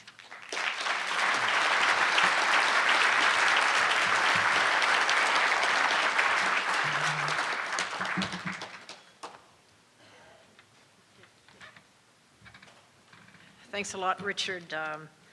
I feel pretty privileged today to be up speaking to you, especially I look around the room and about a third of you are people that we've worked with extensively over many, many years. The water community, Alberta Water Council, our illustrious leader, Peter Watson, is here. Many people, members, and our Bow River Consortium members, the irrigators, TransAlta. All of you are part of this, so I feel like I'm representing here a community of views. And one of the very first things that I think is important in this, water's personal. It's an extremely personal piece. This happens to be my favorite piece of water, the mighty Athabasca, just below, above the Jasper town site, south of Jasper. It's extremely personal to very many people, and anybody who's making, any decision makers, policy makers, business folks that think that if you dismiss this point that water is personal, you do so at your peril. The second point, not only is it very personal, every single person has their own water story, and they're all different. I happened upon, well, I think Mark Bennett from the Bow River Basin Council sent me this a beautiful little book called The Elbow, and we've been reading it about the history, and so many of the things we're talking about here, you'd be shocked to hear, were quite the topic of conversation in the 1880s and 1870s. And it talks about the love relationship dependency, but also the fear relationship that we have with our rivers. They're for our life, they're for our economic, they run our commerce. We recreate beside them. This happens to be being our new puppy Beau on the Prairie Loop last week on Prairie Creek. And we live beside it and we hike beside it. But when when it's flooding, it's very dangerous and we're afraid of it. So it's a real kind of love-fear relationship that we have with this. But always remember that everyone has their own water story. And that's why when the flood happened, just as a coincidence, in fact, the Canadian Water Summit was booked to be in Calgary on June 27th. And this is a meeting of all the most of the key water practitioners in Canada. We had people from all around the world. And we immediately changed the focus of that particular event immediately to say we need to talk about the flood issues and what can we do. There was a working breakfast we had, it was hosted by IBM. We had 30 water experts and practitioners from all over the world, Alberta, Canada, and we got the 6 key themes. The Great Flood White Paper were developed at that time. Over the next week or so, week and a half, we developed a draft white paper. We distributed it back to the participants. And this was the idea of Karen Kuhn from Waterloo. She said, we're all here, we all care. We all feel your pain, how can we help?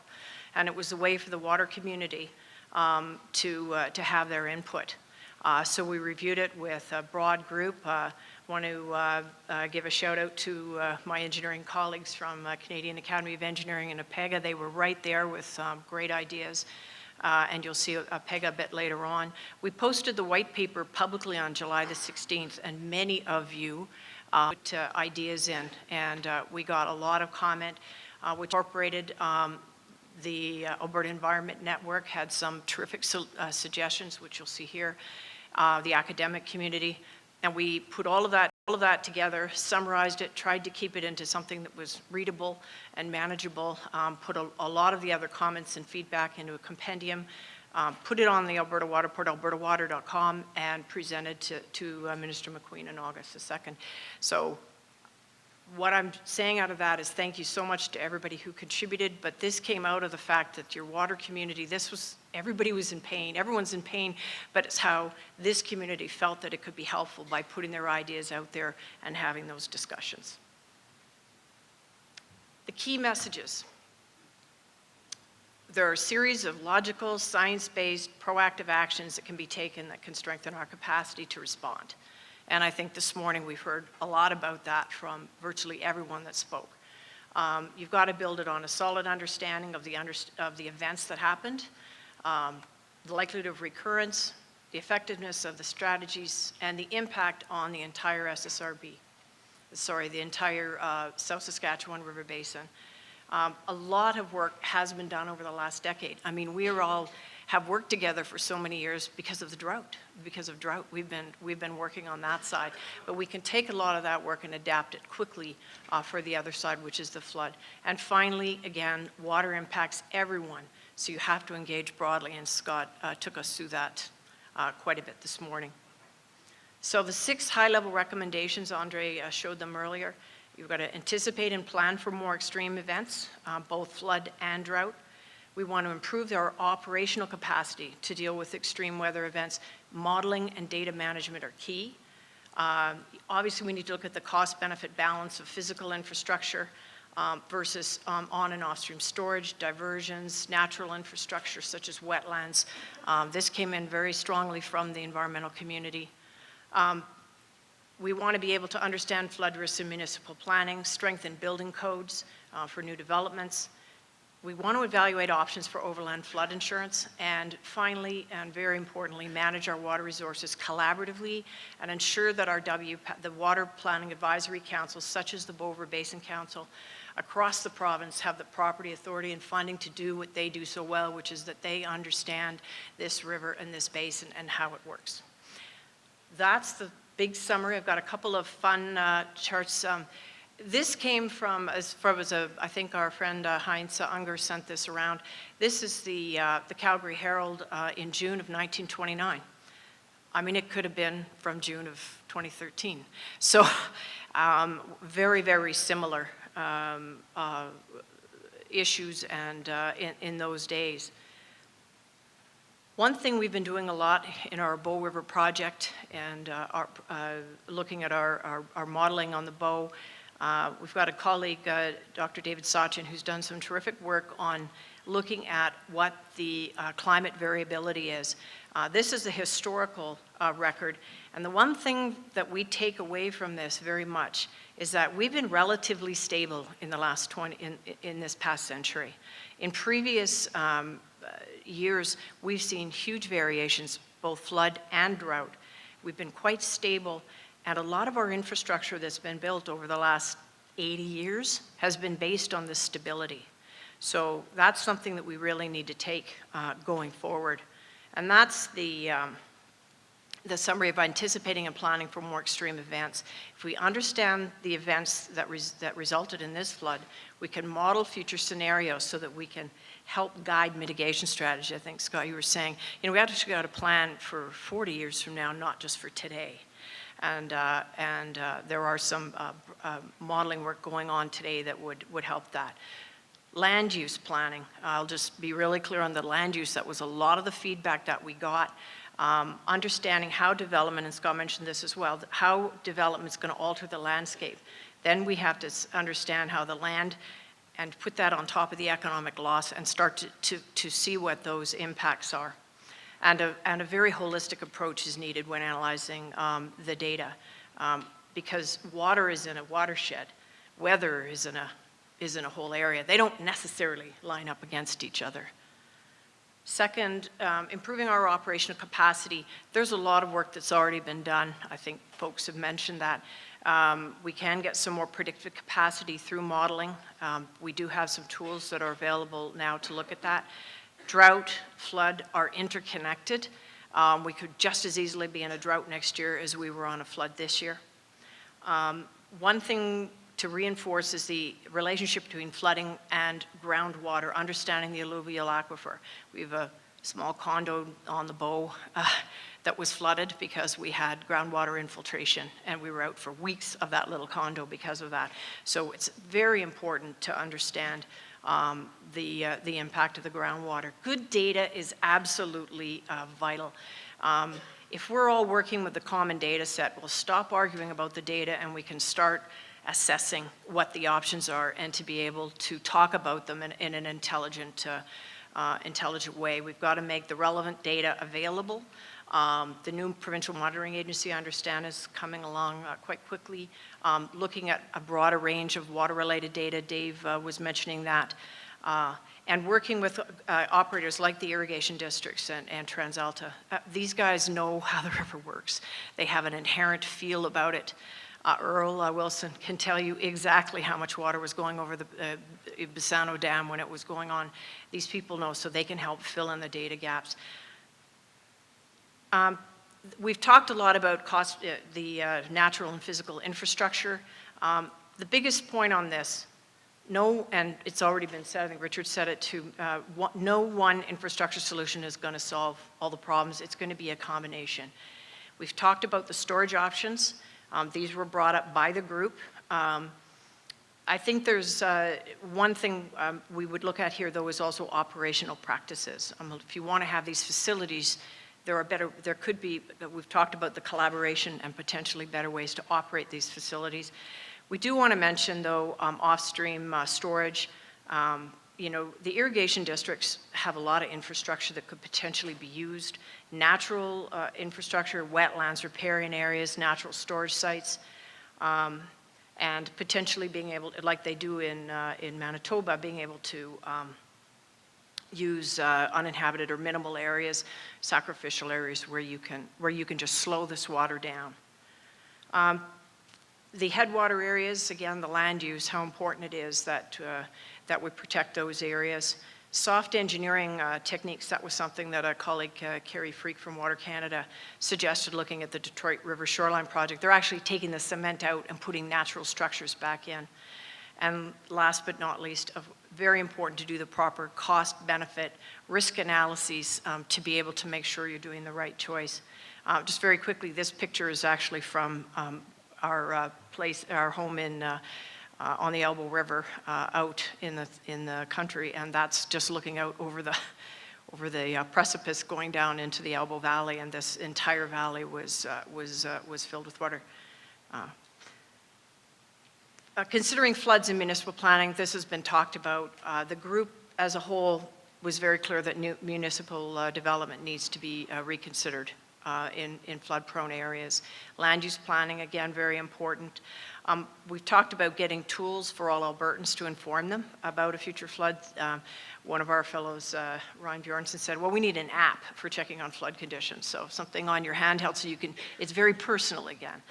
APEGA, I do want to mention that Mark Flint from APEGA has just said they've already started looking at revising and updating practice standards to look at including risk assessment in planning. I think as an engineer, this was something we kind of let ourselves down a bit, that we've allowed ourselves to get into a point where we have electrical backup systems that are 4 floors down and don't run the sump pumps because they all got flooded out, and it just, we can do better, as a profession, and we know it. Insurance, we haven't talked about much today. The GOA, we think, the group felt that there should be some overland insurance thought about, and I know I've seen in the paper over the last couple of days that there's some discussion on that, and this is now a Canadian issue. Because of looking at the viability of overland insurance, there's a report noted there. But I just want to quickly mention that the insurance issue is hitting home for all of us. I don't know how many of you have had your insurance renewals come up lately. Well, this is mine, okay? So they go, a special consideration for the homeowners of Alberta, and it goes on to say how they're not going to change my coverage this year, but next year, my sewer backup is going down to $15,000, $15,000, from $120,000. So I'm pretty sure that I'm not going to have stuff more than $15,000 worth in my basement anymore. So I think from a policy point of view, the insurance guys are already kind of starting to drive us in that direction. Last but not least, we have to manage our resources collaboratively. These are all the watershed groups. Improving that collaboration is critical. Again, supporting the WPACs, I think, is very important. The Premier's Advisory Group on Economic Development suggested the creation of a water authority. Coordinated watershed management, I think, is what we're looking for. And absolutely improving the capacity for smaller communities to respond. So last, the short term, what can we do together? Engage Albertans, that's what's going on today, which is terrific. Build on the existing work that's already been done to be able to model. Use those models to be able to do the comparison and assessment of the different options. Map the alluvial aquifers, get your handle on the groundwater. Dave talked a lot about the flood forecasting and indicator best practices, that's critical, and supports your WPACs. And that would be what we would have to say. Thank you very much for your attention today.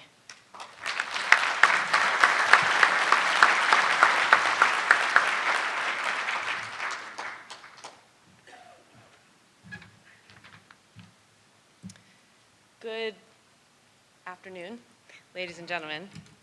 I want to first thank Mr. Markin for the introduction, which was indeed accurate. I'll take another moment to introduce myself in a second, but first I also just want to thank the Premier and other leaders and organizers of this forum for the privilege to join you all and the opportunity to contribute to the important conversation and decisions that your communities are facing. My name is Becca O'Brien. I'm an associate principal at McKinsey & Company, which is a management consultancy. Many people know what that means. For others, that's a vague term. We're a global firm with many offices in many countries. What we do in all of those offices and countries is help a variety of clients, public, private, and social sector, to make important decisions by providing them with facts, examples, expertise, and counsel on the process of making important decisions. And that can vary from business problems that are purely private sector through a variety of other contexts. My own personal background, I'm not an engineer or an architect. I'm a historian and an attorney by training. My passion is for helping governments and communities through the process of making decisions exactly like those that you all are facing. I have had the privilege to work in other context after major disasters throughout the world, and what I have found is that the challenges are made particularly evocative and bring out both the best and the greatest challenges for people because they are both incredibly unique to every particular locality and have a tremendous number of themes and challenges in common. The reason I think that second point is important is what it says to me is that these complicated issues, questions, important decisions about big resource allocations, important trade-offs now and into the future for a great number of people who have many things in common but also are individually situated. That set of characteristics about disaster recovery is something that humanity just has not cracked yet. I saw the same kinds of problems in Haiti as I saw in Thailand, Japan, Colombia, Louisiana, the northeast of the United States. And it is reasonable to expect that many of the same things have already been being faced here in your community and will continue to be. The good news is there's lots to learn from. So I'll speak a little bit this morning about some of the lessons learned from sort of a management perspective. You've heard a lot about some really wonderful insights and technical evaluations and thought starters and frameworks. And I'm sure I will echo many of the same themes. The perspective I'll take is more focused towards the outside, more focused towards things that have happened elsewhere, and probably at sort of a level that's less technical and more about kind of thinking through big, important, complicated decisions. Before I even get into the slides, I just want to share 4 lessons learned that for me emerge from my own experience as well as sitting here today and listening to the conversations, both the presentations and some of the questions and comments that we've heard from this group, more of which I know we're all looking forward to hearing. One is there is an important mindset shift that every community needs to go through from thinking about protection in an absolute sense to risk reduction. And it's challenging because we would all wish that we could both be protected in our own selves and that we could offer perfect protection to those for whom we are responsible and to whom we are accountable. And the fact is that it is not possible.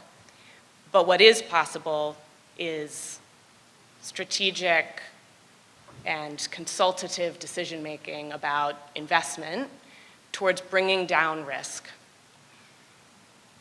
The second observation I would offer is that where communities have been most successful in making big decisions, working through complex mitigation challenges, they have managed to maintain as the dominant spirit in their process that of patience and curiosity, despite how emotional and personal and even political the questions can be. This is really complicated stuff, and understanding it better can only help. A perfect example is this now, I can't count how many times repeated observation about the confusion that occurs, very understandably, when people talk about the 1 in 100 year flood. I was, in fact, not as a consultant, but as a government official. I actually left my firm and worked for first the federal government and then for the city of New Orleans for about 3 years after Katrina. And the number of public conversations to demystify that catchphrase in that context, it took years to work through into the public consciousness this important distinction. It's not just complicated for you all, it's complicated for everyone around the world.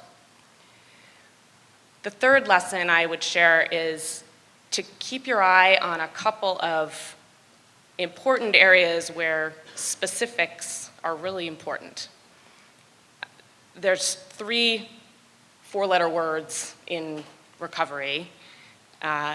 They, the plan, and money, which of course is not a 4-letter word, but it's important to remember that when you hear people talk about a plan, they may not be talking about what you're talking about when you use that word. The questions to ask are, what actions, but when will they happen, by whom, and with what outcomes? If those are the same, then you're talking about the same thing. When people say they need to do X or Y, they will provide the resources, they will bring the insights, it's important to ask who exactly. When people talk about the money, it's very important to ask whose money, who decides what it gets spent on, when will those decisions be made, and when will the money in fact be available. So 3 areas to listen for specifics: the plan, they, and the money.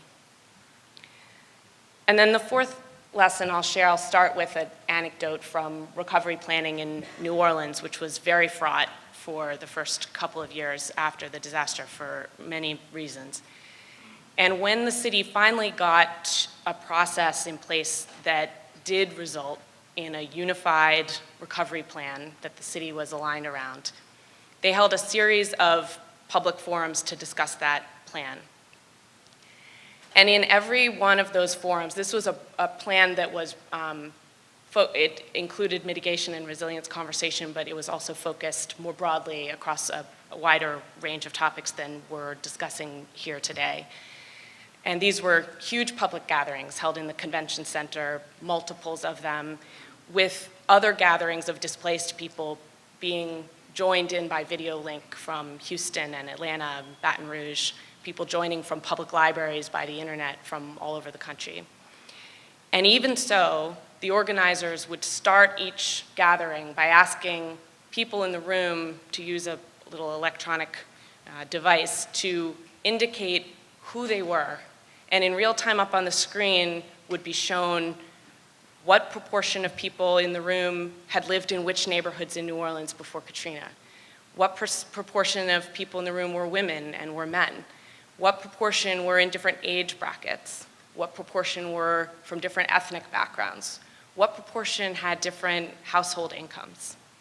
And when it was shown on the screens who was in the room, the organizers would then say, okay, here are the statistics about what New Orleans looked like before the storm. And what they were pointing out was the differences. In other words, if there was a higher proportion of people in the room from a certain neighborhood than before the storm, a higher proportion of women than men as opposed to before the storm, et cetera, they were inviting the people there, and they would use the phrase, put on a big hat. You're not just here for yourself, but you're here for your neighbors, and in particular, you're here for the people who can't be here. And I would encourage you all to, as much as you can, maintain that spirit also in your process. Let me just share a couple of slides. If I can, here we go. This is complicated with small text, so let me tell you what I would hope you take away. When we think about questions of risk reduction and resilience, we think about risk as having a couple of specific components. The type of hazard that you're exposed to, and the degree of your exposure is what determines your vulnerability to the risk. That's fairly straightforward. On the resilience side, you can think about structural capacity and organizational capacity, which can occur at the community level, the institutional level, the individual level, and those combine to provide the degree of resilience. In the middle is a very important component to keep in mind, which is the opportunity to seek out multiplier effects. Those actions, those changes, those innovations that will act both to limit hazards, reduce exposure, and to improve structural capacity and to improve organizational capacity. And thinking about where you can make changes that have multiple benefits across the range of the resilience formula is a helpful idea to keep in mind.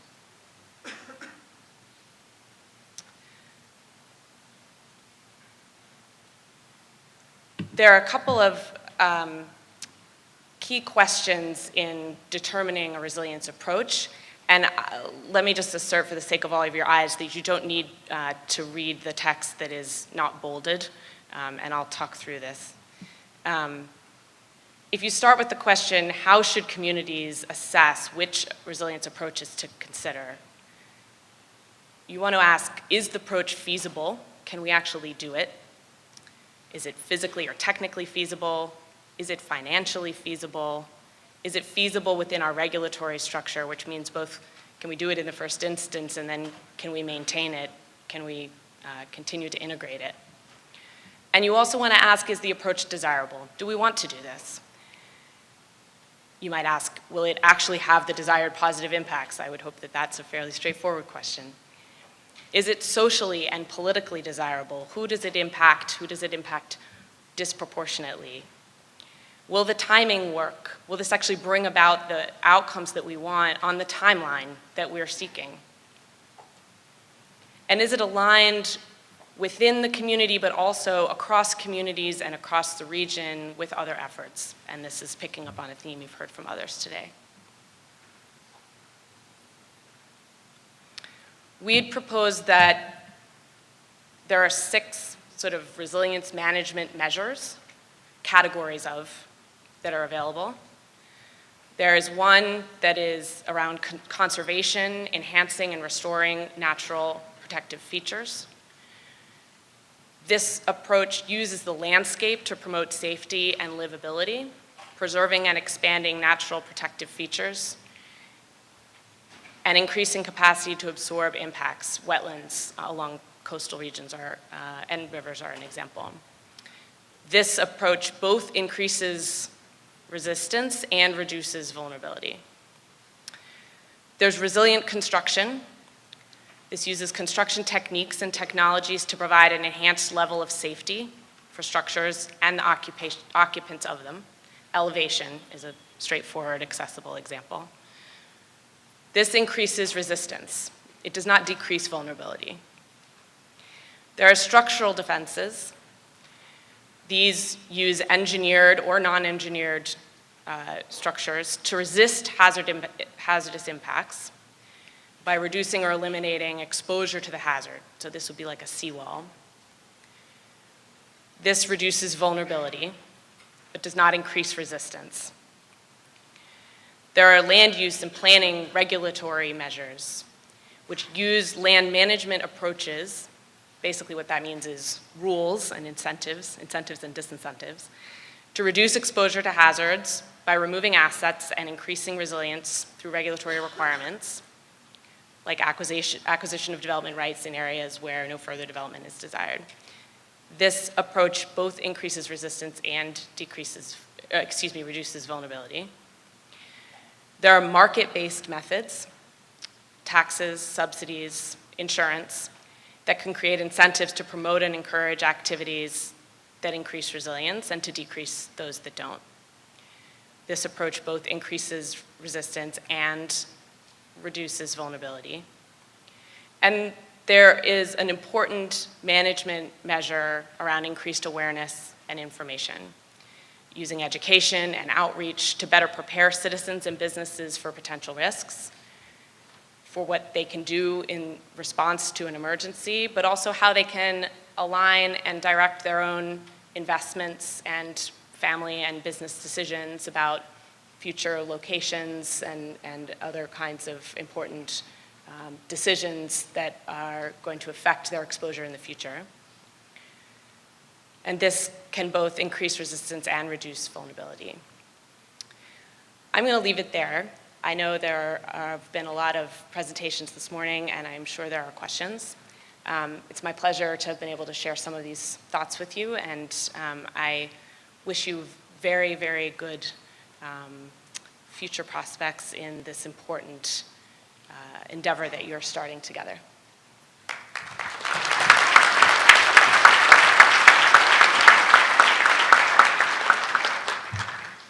Thank you for that. So we're going to open up for some questions here. The mics are at the back, so we'll take a few questions, but we want to respect everybody's time. I know for those of you that were just around for the morning session, and then there's others that are going to come back for the afternoon session. So if there's some questions, we'll take those now. Over here. My name is June Kilcombe. I live on Bow Crescent in Bowness. I would like to say how impressive the presentations were regarding the mitigation efforts on the Elbow and the other related rivers. I would also like to add, I'm very conscious of your comment about dissipated urgency.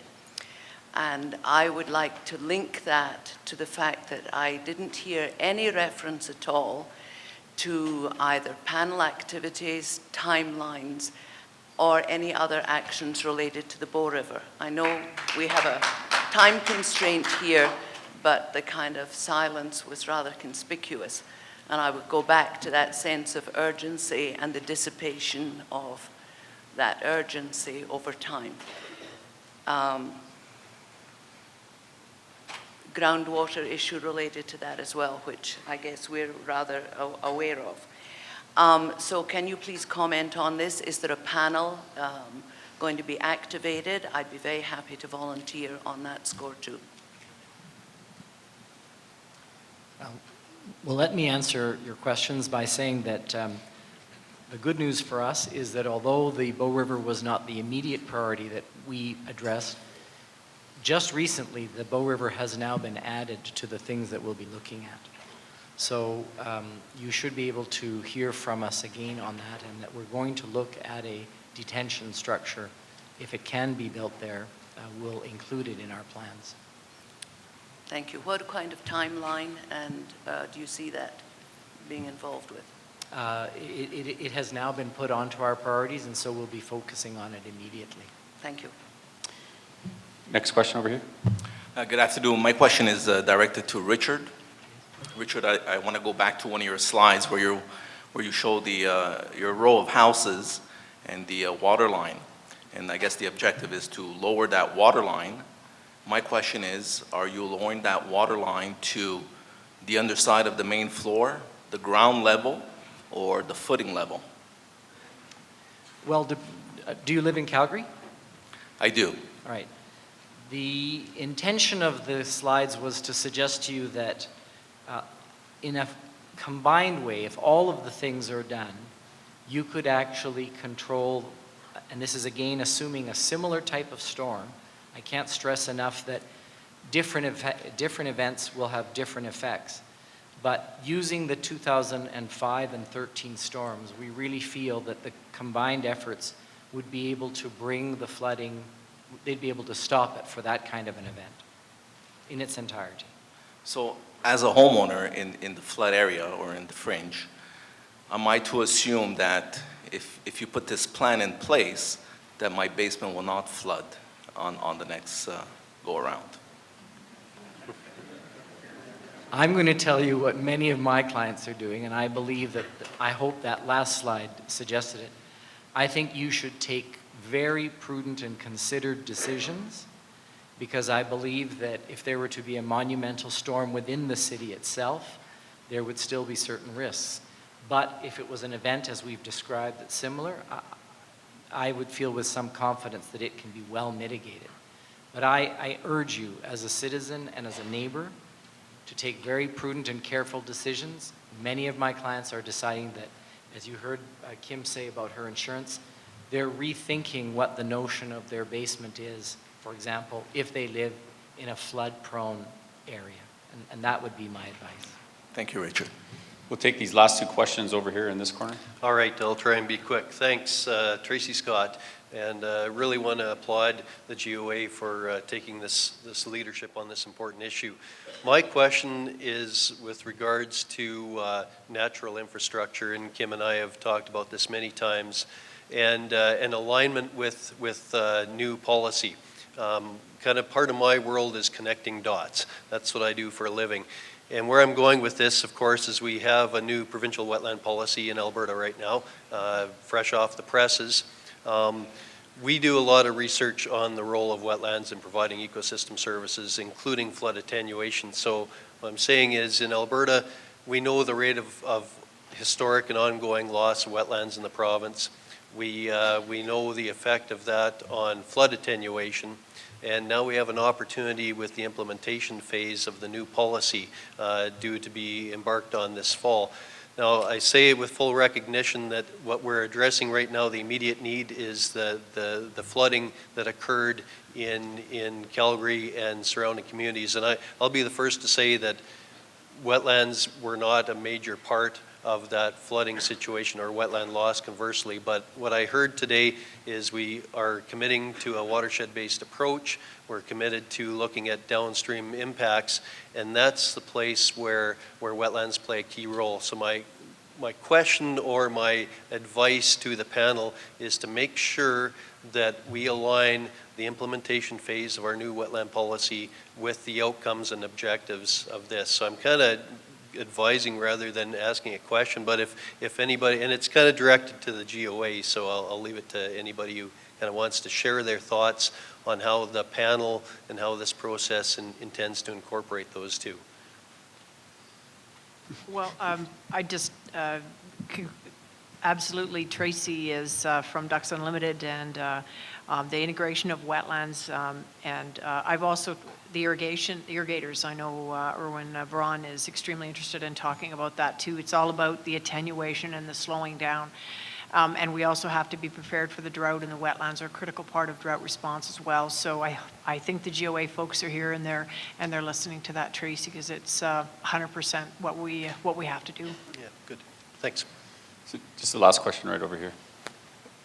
Good afternoon. My name is George Grunewald, and some of you may recognize the fact I have more than a passing interest in what's being said today. I'm going to resist the temptation for all the provincial and municipal politicians to say, "I told you so." But unfortunately, I did say that in the report, and it's not if, it's when. And I'm not a prophet, and now people are coming to me and say, "What else are you going to tell me is going to happen so suddenly?" I regret it happened, and I regret the fact that it took such a kick in the butt for us to do what you people have done today, and I congratulate you on what I've seen here today. I think my report's pretty puny to what you guys are coming up with, but I think you've addressed everything I had in that report and more, and that's what we needed. The timelines are important, no doubt about that. But my comment today is going to be, my other hat is, I'm in agriculture, I'm a farmer. The other half of and you mentioned it today, was flood. The other disaster is drought. And I can tell you the agriculture community is going to like what they see on water retention. They're not going to like what they see about you releasing that water as quick as you plan on it. And I can probably qualify the town of Okotoks in that as well.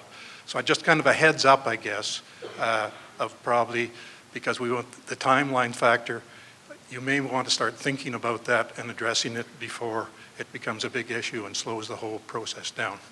But on behalf of myself and the people in the river area, particularly because that's home for me in some respects. I live on the Bow River.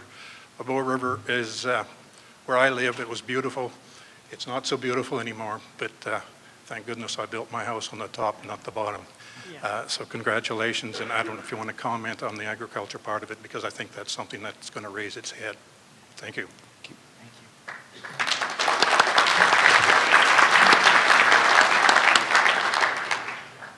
If you have a very quick one. Yeah, I do. I'm Dave McCullough, and I'm down from Bow Crescent. We lost our home completely down there. And I appreciate the symposium, and it's great that this is happening. But what we're really worried about down there is time. And there's a lot of people waiting for decisions to be made here, which is great and why this is happening. But there's some people like myself stuck in a limbo where we want to rebuild, and we don't have any kind of guidance as to a height or rulings or anything like that coming out soon. And this is a concern to us because we're also waiting on financial from insurance, if you're lucky to get it there, or a government agency. But is there a time frame that we could expect some decisions out of this symposium to happen quickly, like where people like myself who are trying to rebuild, we can offer that information to who we have to deal with to get our houses back and our families moved into them and whatnot? And I guess it's a general question, but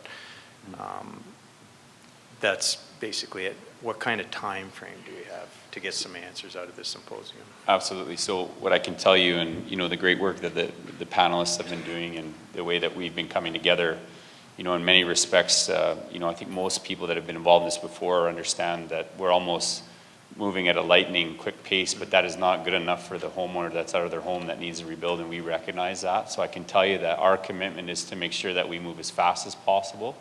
If you have time, I would maybe grab Colin Lloyd or even Andre if you have a minute just out by the lunch break there and talk with them. What we have found, particularly around the disaster relief program and understanding mitigation, when we can sit down with people one-on-one.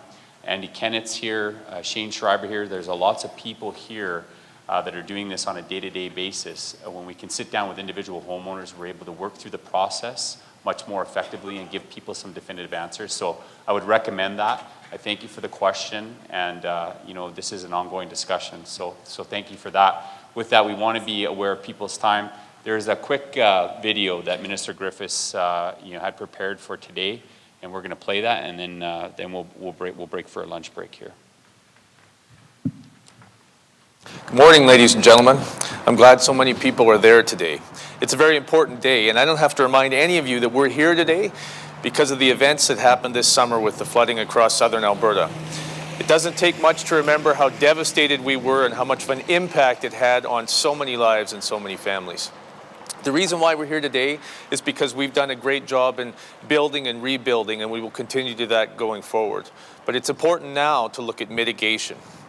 I emphasize mitigation and not flood proofing because, quite frankly, you can't flood proof against every single circumstance because we can't forecast all the time exactly where it's going to rain or how much it's going to rain. The best we can do is to mitigate and prepare for the next flood event because there will be another flood event. Today you're going to hear all sorts of ideas, all sorts of concepts. People are going to come forward with some very creative stuff. I want you to listen. I want you to discuss it. I want you to talk about what we can do going forward to make sure that we're as prepared as we can be for a future flood event. This is about taking the ideas and the concepts and the plan on a provincial-wide basis and engineering them so we can get to work, so we can put stuff in place for this next spring when we're going to have more runoff and more rain, but many years down the road when we could have a 1 in 500 event or a 1 in 1,000 event. This is about planning for the future and being prepared. This is about resiliency for our communities, but the province together. This is about making sure that we invest properly so that we don't face this circumstance again. I want you to all work together. I know you're going to come up with some great ideas. Let's get to work. So with that, again, just to echo that, working together, being open to other ideas, and understanding that what we do with water, whether it's upstream or downstream, affects this entire province, whether it's around drought or future floods. But let's take a lunch break. We'll meet back here at 1:45. I'll give you kind of a heads up at about 1:40. So if you can start making your way back in. If you're here for the morning session, thank you for coming. Thank you for listening. And if you're here in the afternoon session, we'll see you again. Thank you.